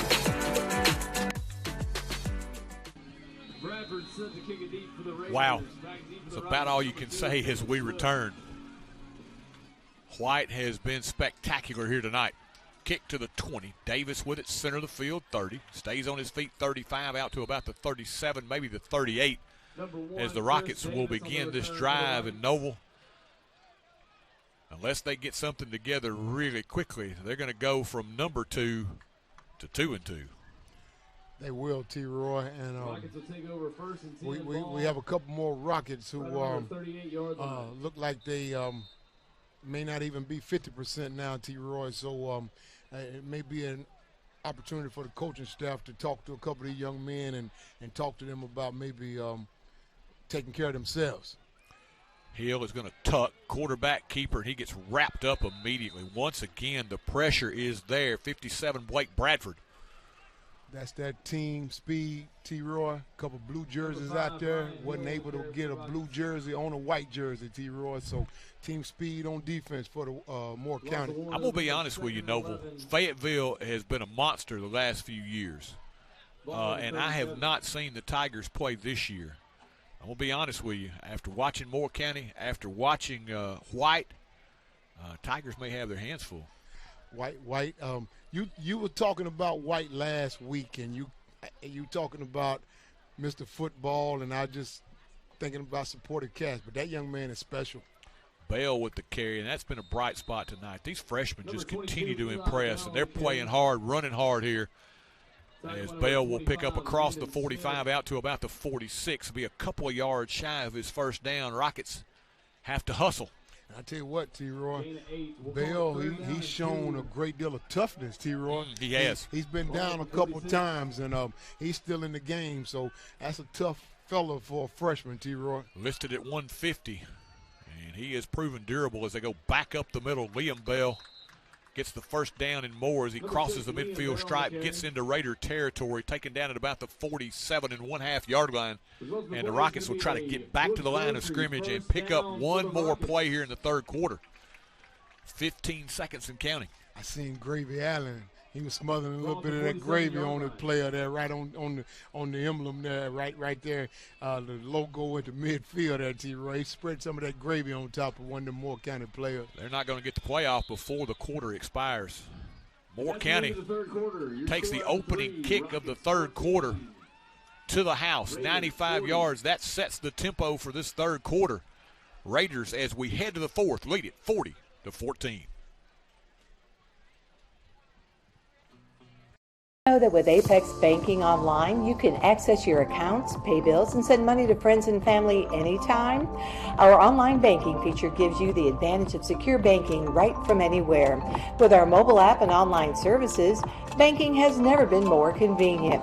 We're here to serve you wherever you go. Visit us in Chapel Hill or call 931-246-7105. Member FDIC, Equal Housing Lender. Joseph Fowler and his outstanding staff are dedicated to providing the most effective, clinically superior physical therapy humanly possible. They make it easy to get back in the game by accepting most insurances, including Medicare. They specialize in total joint replacement rehab and orthopedic conditions. They'll help get your range of motion, flexibility, and your strength back. They even assist in dizziness and balance disorders. Get yourself back in the game at Benchmark Physical Therapy, 4654 Nashville Highway. Fourth quarter underway is back to the ground with Bell. They go. And Noble, you want to stay true to your identity, but you got to score quick here. You're down 26 here in the fourth quarter. If you're going to get back in it, you can't take 2 or 3 more minutes off the clock. You got to have some quick strike offense. And T-Roy, I know you've heard me say this before. I respect the fact of what the identity of the Rockets is, but I'm still not sure they're not supposed to get a ball to Hill to throw about 10 times a game. Turn and give. Bell back inside across the 40, and Eli gets hit down hard. It'll bring up third down after he picks up 4, but I just continue to be impressed. And you look, I mean, you're thinking about now was supposed to be the future for the Rockets. This was supposed to be the year, and it may still very well be. I'm not discounting that. But I'm looking down the line with the way these young guys have played. What do you got in a few years? Yes, indeed. I'm not mad at you at all, my man. And like I said, the toughness. Bell still playing out there, T-Roy. Third down and 3. Inside handoff. Back to Eli they go. He'll pick up a first down across the 35 down to about the 33. Number 22, Eli Bell. Baby Bell picks up the first down. And T-Roy, I tell you, he's playing through pain, my man. He's playing through pain. And every time I watch these young men here stay in the game in pain, it reminds me, I don't remember playing in pain, T-Roy, and I don't. Maybe I was too soft or whatever, but I don't. Somehow I don't believe that. I do not remember having a conversation with my coach trying to impress him for me to stay in the game and keep getting hit when I was hurting. We approach the 10-minute mark left here in the fourth quarter. Back to pass. Heel looks, sets and fires. Pass caught. Nicely done on the sideline. And we got a late hit here. That'll get you 15. Yeah, the pass caught by Yates. And I thought for a minute, Noble, I think it was a little peer pressure. That he saw the other official about to get in his pocket. He finally threw it as he was right in front of the play. I think he said, T. Roy, I seen the young man kind of slow up. He didn't mean to hit him that hard, and he didn't want to throw it. And then, and as you said, a little peer pressure, and then the crowd, they got all into it as well. And he said, I don't really have a choice. I got to let this one fly. That'll be half the distance after the hit to Yates applied out of bounds, and the Rockets are going to end up with it at the 10. So will they be able? Yep. Hell, I'm looking. It's first and goal. That one's on the nose of the 10. Back to the ground with Swift. Gets a block from Durbin. Bounces it outside. It's a sprint to the pylon, and Swift will win it. Tatum Swift for his second touchdown of the season from 10 yards away. Gets it now to 40-20. And Noble, you're counting points right here. Are you going for 2 every time? T-Roy, you better at math than I am, so if you get the 2 right here, that'll put you down 18, right? Right. So it's real simple, my man. You got to go for the 2. Time of possession, but also the number of possessions you're going to get. They're very limited, so you got to go for it. We just talked about on this very same end how Swift was. He just showed you how fast he was, so he got to the edge that time by the gift he was given. Snap, set, kick, and it is good. And with 9:55 left here in the fourth, it's now 40-21 Moore County. Hometown banking. It's having your decisions made by a bank right here in your town, not in another city, county, or even state. It's neighbors and friends who know your name and take the time to greet you when you walk in. It's modern technology such as online banking and mobile check deposits while still being able to talk to a living, breathing human. Come visit us at 4641 Nashville Highway or call us at 364-7888. First Commerce Bank, your first choice for hometown banking, member FDIC, and an equal housing lender. Moving forward with strong tradition. It's the town's motto, but it holds so true today. The town of Chapel Hill is balancing expanded growth with preserving the small town traditions that make it special. The town's administration and employees would like to take this time to reaffirm their commitment to the citizens of Chapel Hill and to wish the Rockets and Lady Rockets success in their upcoming seasons. From the home of the Lions Super Bowl of the South, the town of Chapel Hill says, "Go Rockets!" And welcome back. It's Tatum Swift from 10 yards away. And that gets the Rockets a little closer. 40-21 your score with 9:55 left here in the fourth. Go ahead and say it to me, T-Roy. I've been around you a long time. What's on your mind right now? G-square is a weapon, onside kick. It gives you a chance because G-square is so good at it. We seen last week, very successful attempt. The up man on the hands team was successful in getting it. Let's try it again. Nicely done. They'll let it get 10. Can they get it? Oh, it got out of bounds, and that was a golden opportunity. And you can tell G-Square is upset because he felt like he put that one right where it needed to be. I tell you what, T-Roy, you already know I'm a fan of G-Squared. I'm going to go ahead and go out on a limb and say it on record. G-Squared did his job. Oh, he did his job that time. Somebody's got to get on that football. He did his job, and somebody got to come over now, and they got to talk to the junior kicker. They got to talk to him, calm him down, and explain to him, hey, you did your job. That's all you can do is your job. Boy, he did it well. They had an opportunity right there. Moore County is going to get great field position, but Noble, you have no other choice if you're the Rockets. You got to go onside right there. I tell you what, T-Roy, here's what's so impressive about that. Everybody in the stadium, even the play-by-play guy for the Forrest Rockets, knew that the onside kick was coming. Hey, G-Squared, you did your part, young man. Back to the offense they go, and there's that man one more time. It's the Dawson White show as he breaks it outside, foot race down the sideline, and he'll win it again. 46-yard touchdown scamper. The one-man wrecking crew just puts the final touches on this one for the Raiders. As if it wasn't in the bag already, it sure is now. T-Roy, he got to the second level untouched. And then you and I, we've been watching a lot of football. You're not supposed to get to the second level untouched. Now, once he got to the second level untouched, he bounced it outside. And after that, it was just a foot race. And it could just be me. It could be this field. But that young man there looked like he don't look like he's going to get caught very often this year. Noble, what a flip. The offense last year for the Rockets had more difficulty. The defense was lights out. This year, the offense has been great. The defense has struggled here early on. Point after trying, no good. It doesn't make any difference right now. 46-21. Now, the one thing I will say, and I talked about Fayetteville, they've got them coming up next week. They go to Fayetteville to take on the Tigers. Points against them will be important. Every one you can get, you better take advantage of. That's where your kicking game comes into play. If you're in a tight game, you got to have solid special teams. Well, I got bad news for you. Moore County, 1, we have not seen them punt tonight, so we don't know what that looks like. But 2, they don't have a good special teams, not very good, no. Not kicking the ball. So if that's what you leaning on next week, they gonna lose by about 6 or 7 points, and they'll all be points they left on the field from the kicking game. Well, and that's going to be a wild one. I'd love to see it because both those teams are up-tempo, and they're going to get with you. They're going to spread it around, got great athletes, do the Tigers. That's going to be one heck of a football game next week. Well, I tell you what, Moore County, Troy, maybe I just quit looking at them. Have they been in a huddle tonight, Moore County? Have they huddled? I'm not sure. Maybe I just quit looking at them. It's been rapid fire here all night long, and they have dictated what's going on tonight. They have not kept possession of the ball very long, though. Of course, when you're scoring every time you get it, you don't have to worry about that. Here comes the return. Swift trying to bounce it outside 35, stays on his feet, eludes a couple of guys, gets to the 40, where the Rockets will begin here in Noble.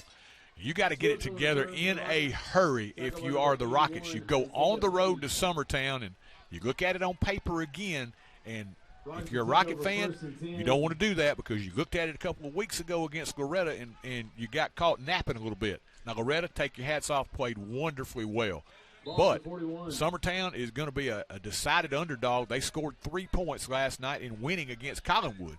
But this team, Summertown, traditionally has played the Rockets pretty well. Well, that's why they play the games, T-Roy. It's not on paper. Look at here. Eli Bell says, let me show you what I can do. 45, he's running around, stays on his feet, gets hit from behind, but he'll pick up the first down into Raider territory, and this may be Bell's coming out party here. And T-Roy, this young man, he's not even 100%, and he's still staying in the game, and he's playing an impressive game. And I tell you what, T-Roy, I can't wait for Mr. Ricky Sweeney to come because that run there, I could be wrong. He had 78 at half. That young man there might have hit the century mark. Here comes Mr. Ricky Sweeney. I just asked for him. 6 carries, 114 yards now for Bell. That's why they That's why they call Mr. Sweeney the best in the business. He was in the other room and came in here. Give it to Liam Bell. He says, wait a minute now. Don't be talking about baby brother too much just yet. Don't forget about me. I can still run the rock. Hey, baby brother said, hey, baby brother said, I appreciate that. We'll respect each other when we get home, but I want Coach to keep calling number 22. I want him to keep calling my number. Liam was 7 there as it'll be second down and 3 at the Moore County 35. 8.5 left here in the fourth quarter.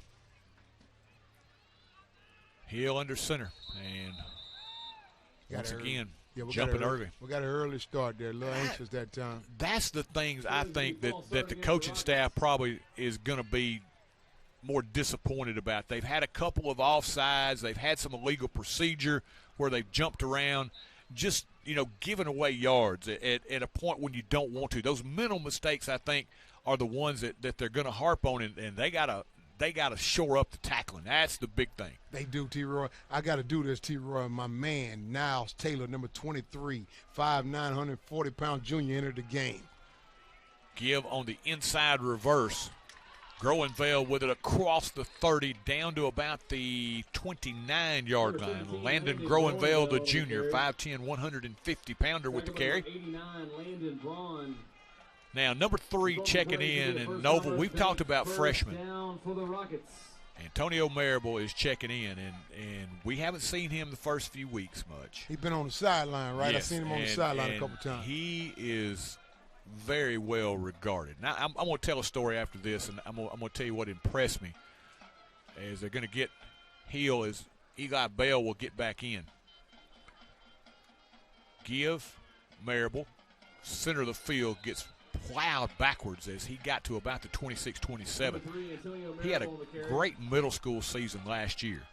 But while I was up doing my interviews and talking to the coach and the players on Thursday afternoon before one of the games late in the season, he comes in and says, hey, I want to come play the last couple of games with y'all. I'm done here. You let me play with y'all. I'm not scared. Let me have the rock. I'm ready. Eighth grader said that too. Eighth grader said that. He said, I am ready to play. And I respected that. And physically, hey, that young man is a specimen already. He's got nothing but a bright future ahead of him. We've talked about Grissom and Bell and those guys. Hey, you wait. This guy's going to be great as well. Looking forward to it, T. Roy. Give Bell. Left side, cuts it back inside across the 30 down to about the 24-yard line, where it'll bring up third down as we're approaching the 6.5-minute mark left here in the fourth quarter. Raiders are going to go to 4-0, and Nova undoubtedly, I think they'll move up the single-A food chain a little bit in next week's poll with this impressive victory. Rockets got some things to sort out now at 2-2. Oh, they'll certainly move up, T. Roy. They have earned a higher spot than the one they're in right now. So, if for no other reason, to put a little extra spice on the game they got next week that you're talking about with Fayetteville. But yeah, these guys here, Moore County, that's a nice team over there, T. Roy. Aiden Cantrell in the game at the quarterback position. As with the handoff this time, it's going to be Noah Helmick. Helmick, the sophomore, getting some action here as he's been injured. They're happy to have him back. They've got too many guys going down. They're happy to get somebody back for a change as Helmick gets the carry. Yes, indeed. Connor Crawford, number 51, in the game there. Here comes Niles Taylor again, number 23. And going to get a couple other guys here in a second, T-Roy. I think I've seen a couple others. Cameron Street, number 65, also on the front line there, T-Roy. And we'll get a few more names in a second. Keep looking for that. Blake Moore in at tight end. We can see miscommunication there, and that's what happens when you don't get a quarterback taking a ton of snaps. Lost the handle, but fortunately, Raiders take over 1st and 10. Well, unfortunately, it was 4th down, but they did maintain the football. At least Moore County didn't pick it up and go the other way with it. So Raiders will take over as we approach the 5-minute mark here. And you're left right now, if you're the Rockets, you look down on that sideline, you see a lot of guys limping around, some guys on crutches. You're kind of like a ragtag group right now. You've taken the shots. Now you got to find a way to regroup. You have been the hunted, and you've had the tag put firmly on your back. Last couple of weeks, Loretta and Moore County have really come in, playing inspired football. Now you get to go back to be the hunter again. Rockets need to regroup and still plenty of time. Like we say, last night Loretta got beat. Wayne County beat them 33-23. Now, am I saying that Loretta's going to lose a couple of region games? Don't know. If you don't come out and play football, a lot of things can happen. Loretta's extremely talented, but you also have Mount Pleasant playing better. Richland was 2-0 coming into tonight. You got Cascade. Rockets got to take care of business. You still got a chance at a region championship. You can't let the season's focus get away from you. You're playing for a region championship still. You just need Loretta to stub their toe a couple of times, and it's possible. Well said, T-Roy, and I'll tell you what. The 2 previous games, not everybody on the Rocket schedule has the ability to do what the 2 teams we've seen do the last 2 weeks. Throw the ball in the air and have an arsenal attack with the run game as well. Nice job there by Hendricks. Aiden Hendricks making the stop, 55 in the game. So, and what I'm alluding to is throughout the season, we'll see Rockets get the big back to Rockets, but everybody won't be in opposition quite like this that we've seen the last 2 weeks. I think everybody's disappointed right now because the expectation level was set so high, but you cannot let yourself become, I guess, just let it get out of hand. The season is still in front of you. Even though you've had a couple of disappointing showings here, you still got a lot to play for. Oh, you got to you play to improve. You play against yourself, T-Roy. Just like life, you always come in here and you have metaphors or analogies. I'm gonna be real clear. It's just like life. You now 2-2. You want to be disappointed, you want to be frustrated, or you want to say, okay, we got something to prove to ourselves. So this ain't necessarily about proving the community right or proving something. It's just saying, hey, we know we're better than this, and we're going to prove it. We're going to come out and do better. So you just get better. That's just what life is, sir. Whatever's in front of you, whatever the obstacle is, you come face it. So next week, I hope to see and expect to see a different Rocket team. Man in motion. Give. Coming left. Rockets knifing through on the tackle. Cantrell there is 15, gets the carry. That's Will Parker, the junior. Number 15, help me out. 35. 35's in the game on defense. How I pronounce that, T-Roy? Let's see. Let me look here. Hang on. Yes, sir. Take an opportunity to look at number 35. I don't want to mess the young man's name up. He's out there playing on the football field. Vanderplug. Okay. I think. Okay. And I got Clayson Jones, number 32, out there playing. 78, Jackson Wynn. Go ahead. This is what we got our young men with us for. Peter says you did good. You got it. See, there you go. See, there you go. That's what we need. Student athletes on the field. We got students in the broadcast booth. There's your punt, Noble. I like that, T-Roy. They punted. This one high into the air. It'll be a short punt. Taken on the run, Matlock, and he gets hit pretty hard. Houston Matlock on the carry for the Rockets. There you go. I hear the public announcer there, Houston Matlock. There you go, 5 foot, 200 pounds, number 13. Let me scoop this thing up and run. Hey, I like his moxie. I got a lot of respect for him. You should. Hey, at 5'2", 100, and he wants. I mean, he doesn't shy away from contact at all. He's going to get after you. RESPECT. That's what we're talking about, Houston. Rockets now with it, as we've got 3:27 remaining here, and Rocket fans can't wait for this one to get gone quick enough. Yes, indeed. Put this one behind you, T-Roy. When as soon as the clock strikes 0, put it behind you. Noble, if we get another break, I'm going to do a little digging here as Cantrell gets sacked back at the 45. 3:18. I tell you what, I'm going to let you take it for just a minute. I'm going to look something up really quickly. Yes, sir. Go ahead, T-Roy. We'll go ahead and take this. Number 16 entering the game, Bryce Tankersley. See him quite often playing cornerback, DB on defense, but he's entering the game here as we get ready to come up to the line this time, right under center, T-Roy. Maybe this one will go to Marable. Hand off to the left. Our little jet sweep that time, yes, indeed. Number 10, Noah Hemmick. Looks like Moore County is excited over there. A little pickup check that time, T-Roy. Looked like about a 1-yard gain. Number 35 into the game again. Peter, I'm not going to ask Peter to help me with 35's name. His name been called once already, but he's back in the game again this time, T-Roy. No, I was going down through here and looking, and I was doing a really quick check. 155 points given up by the Rocket defense last year in 13 games. 90 in the last 2 weeks. Wow. Looking to throw. Out in the flat, Marable with the catch, and he'll be taken down as he crosses the 40, out to about the 37, gets the loss back. Fourth down. T-Roy, you said something that jogged my memory. I came to the school one day and I met a young man, and his stature, his physique was impressive. I don't remember his name, but that may be him there, Antonio Marable. I met a guy the same day I met G Squared and met Tayton Swift.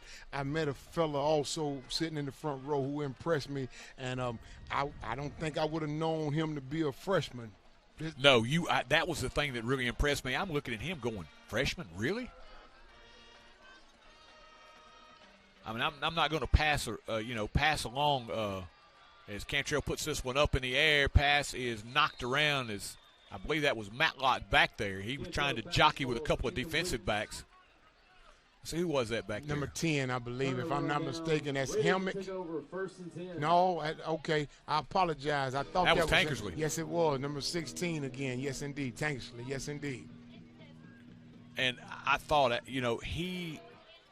when we were doing Marshall County games and Dante Hightower came along, and I remember interviewing him when he was a sophomore. Okay.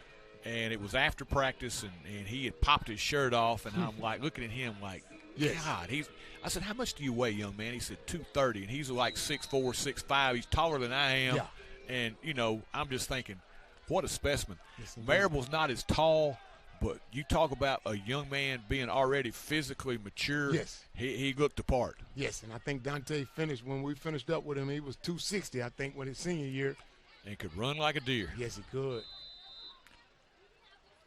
Don't think he is signed as of yet. Not sure whether he has concluded his career or not. I know I was reading an article this week that a lot of people were wanting him to come back to the Patriots for one more time. I don't know exactly what his intentions are either. I mean, I tell you what, we've seen a lot of good high school football players over the years, and we've seen a few here. One in particular tonight, Mr. Dawson White's put on a pretty good show here. Yes, he has. Unfortunately, he played for the other opposition. team. You're right. Yes, indeed. Unfortunately, he played for the opposition, T-Roy. Hey. But I'll tell you what, student athletes, we won't take anything from him. He does play for the opposing team, but he's an athlete. Certainly is. Impressive. Should be the final play here as the Raiders run it up the middle. Moore County with plenty of momentum after coming into Chapel Hill tonight and putting a wet blanket on homecoming 2022. They win 46-21 here tonight. They will go to Fayetteville at 4-0 next week. Meanwhile, the Rockets have got to regroup as it's a key region matchup next week. They go on the road to Summertown. Rockets dip to 2-2 with the 46-21 loss here this evening. We'll take a break, and we'll be back with more here on TC Sports 1. Funeral home and cremation services had its beginning in 1939 when Thomas H. Lawrence established the business. Lawrence Funeral Home has always strived to provide compassionate, dignified, and professional service to every family it serves, regardless of their circumstances. Lawrence Funeral Home pledges to the families of Marshall and surrounding counties to continue providing excellence in funeral service. In your time of need, our family is there for your family. Lawrence Funeral Home and Cremation Service. Stop in and visit Mac Equipment, your largest Exmark and Cub Cadet dealer in the state of Tennessee. Locally owned and operated in the heart of Chapel Hill at 109 North Horton Parkway, next to Southern Roots Hair Salon. Mac Equipment offers parts, sales, service, and rental. Their factory-certified technicians also service multiple brands of outdoor power equipment, making this a perfect stop for your future equipment repairs. Don't forget to visit our two other locations in Murfreesboro and Lewisburg. That's Mac Equipment. Welcome back. What more can you say here tonight? Moore County puts on a clinic offensively. Dawson White every bit as good as advertised. And if you were with us earlier in the broadcast, my good friend Mr. Derek Vinson, who follows a lot of Eagleville football, he had told me last week, he said, I'm sure you're probably going to see some film on this guy, but he said he is really special. He ran around the field against Eagleville. He said they probably could have scored again, maybe a time or two. They beat Eagleville 21-0. He said, but he is certainly impressive, and he said the word, Mr. Football Candidate, perks your interest. You want to see how he's going to do coming in here tonight, and boy, every bit as good as advertised. The Raiders took it to the Rockets from the opening bell. Turnovers plaguing the Rockets here tonight. They had 3 in that first half and never were able to recover from them, Noble. Two things there, T-Roy. Won't spend much time on the first one, but that's what I like about high school sports. What I mean by that is, even though Dawson White plays for the opposition, you get to go to games, and as young men get older and they go off into the world or go play somewhere else, you can say, I seen him play ball when he was in high school. That's what I like about that. Now, make no mistake about it. I mean, you classify and you watch these things, and people will say, "Oh, he's a homer." Well, yeah, we're homers, but I think I would like to think of us as being fair in the sense that when we see a good performance, we're going to point it out. Of course, we want our team to win. Of course, we're going to see things probably in a little more Forrest perspective than you would on the other side. But, hey, when you see a good performance, when you see a kid having a great game, hey, you tip your hat. You certainly do, T-Roy. We're talking about student athletes out there, and everybody who's at home and anybody who watches football understands it. They see the same thing we see. You see talent. You're supposed to acknowledge talent. But also the other thing you were talking about, when we talk about the ability to be able to come out here and look at these young men play sports, play at home or play on the road or whatever the case is. This is the other second thing. As you look at the camera, this is the next thing. Look at the life lessons. Look at all the community out there around these young men. Regardless of what the score was, the community is still out there asking them to hold their heads up, and they got to walk off the field with them, and they'll tell them, hey, you did the best you could do tonight. You know, high school sports, and this is the thing, it teaches you a lot of life lessons. Things aren't always going to be as you want them to be. First couple of games comes out, everything's going well. In life, you're going to have some bumps in the road, and how you respond makes all the difference. It's a learning lesson here tonight for this group. I'm going to be positive they're going to respond to the challenge. These guys have been in a winning football program. They want to win. I think they have a hunger and a desire to win, and I think they'll come out and play well against Summertown next week. But, you know, don't discount this season. People are like, all right, we went from number 2 to 2-2. You know, you're going to have some people that are going to go, hey, all is lost, woe is us, wheels are falling off the bus, all that kind of stuff. There's still a lot of football to be played. You still can win a region championship. You just got to refocus. That's where your leadership comes in at, T-Roy. We talked about it a little earlier. That's where one or two of the guys have the meeting without the coaching staff. That's where they come up, and that's where you look each other dead in the eye and you say, hey, we believe in ourselves, and if you don't have that mentality, then you get to the back of the bus pretty much. But we're going to play with the guys who believe in us, and we're going to play right beside the guys who play with us. So, T-Roy, I say this to you, and I know you already know the answer, and I know these young men. In sports, as you said, like life, the person you may owe the most to other than yourself is the man right next to you. Yes. That's who you owe the most to, is the man right next to you. You don't want to let him down. The man, the myth, the legend, Mr. Ricky Sweeney, making his presence felt. Rose petals being dropped on his path over here as he is going to give us the wrap-up.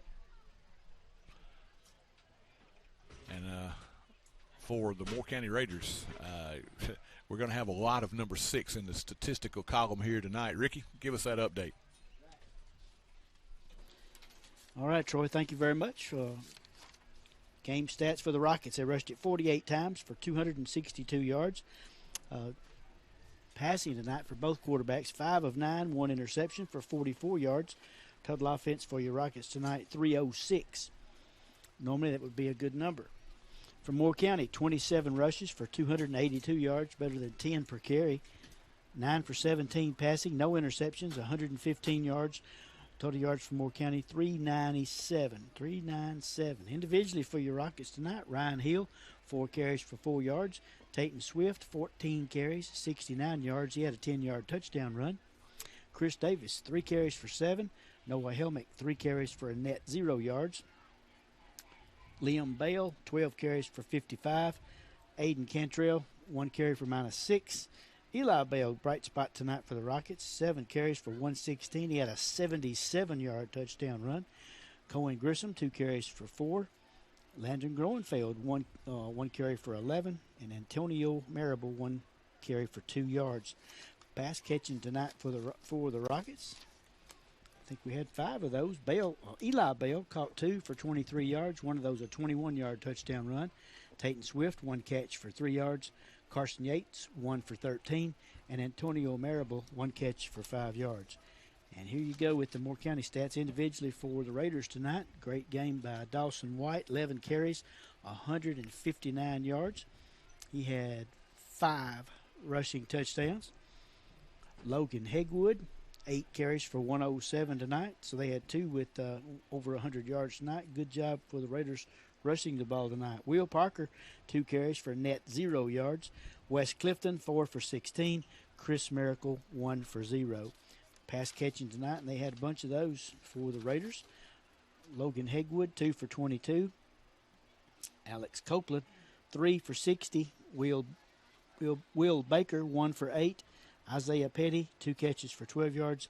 And Keller Morey, 1 catch for 13 yards, and it was a touchdown. Rockets lose it here tonight to a good Moore County team, 46-21. You got to go back to the drawing board. Offensively, defensively, you still think, hey, you came in and and put up some points here tonight, but you had the turnovers offensively, which stopped some drives. Those are the things you want to clean up, that and the penalties. And then I think on the defensive side, just missed tackles and just the brilliance tonight of that Moore County offense. You take your hats off, give credit where credit's due. Moore County came in with a great plan, and to be frankly honest, this is not the matchup that the Rockets excel against. When you got teams as last week that can spread it out and can throw the football, that's the teams that give the Rockets difficulty, as we saw again here tonight. Yeah, the attack was not there again. I saw a couple of times when the Rockets had an opportunity to try to make the tackle when several guys were in line to make the tackle, and they kind of folded or didn't go for it. Maybe didn't go for it would be, I'm sure they didn't fold, but maybe not going for it was the word I'm looking for here. You know, you got a short week. I mean, really, you could take about 2 weeks. You'd love to have an off week here to get yourself, I think, mentally and physically ready. I think as much mentally as physically. And physically, right now, they're beat up and banged up. You see guys walking around just limping on the sidelines and going back in the game at less than 100%. You think about the physical toll, but mentally, I think you got to get a reset button, and you got to go back and say, hey, look, you got to make these kids as a coaching staff, you got to tell them, look, we got a lot to play for right here. I know everybody in the community was talking about how great a season this is going to be. They have given you all these accolades that you're going to be in the 4th round this season. You're going to do something that no team has ever done before in the history of this school. You know what? Yeah, we lost a couple of games.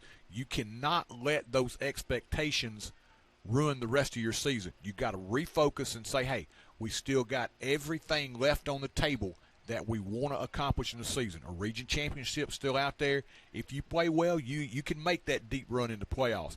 But first of all, you got to set aside what's happened, and you got to get back to business, identify who you are. As Noble said, I think some guys have got to step up and take that responsibility themselves. They got to get in that locker room and say, look, we are not going to let this thing go south under our watch. And you got to find out who that's going to be, and you got to get it done quick. Last thing I'll say, Mr. Sweeney, and I'll let you have it. I'm a real big advocate for saying that again, Troy. The confidence, the morale, and where these young men pick themselves up, that's not something the coach should do. That's not on the coach. That is somebody in that locker room. That's somebody who they have enough respect for. That's got to be peer-to-peer now. Coach has done everything they can do. At some stage, it's not about the coach motivating you. It's got to be internally, and that's got to be somebody who they go to class with, somebody who's out there to practice with them, somebody who gets in their face, and somebody who have a conversation with them. So that's going to have to be some leadership from one of their peers. And I truly believe that has to be somebody they have a great deal of respect for, and it may be somebody who's a quiet leader, but they no longer can remain quiet. Ricky, you got the final word. Well, homecoming didn't turn out like we had hoped for. Moore County came in here ready to play, and the Rockets took the stinger. They made a stinger right out of the gate, and they kept stinging the whole game through, and that's how it turns out, losing the homecoming game tonight to Moore County. Rockets have got to circle the wagons.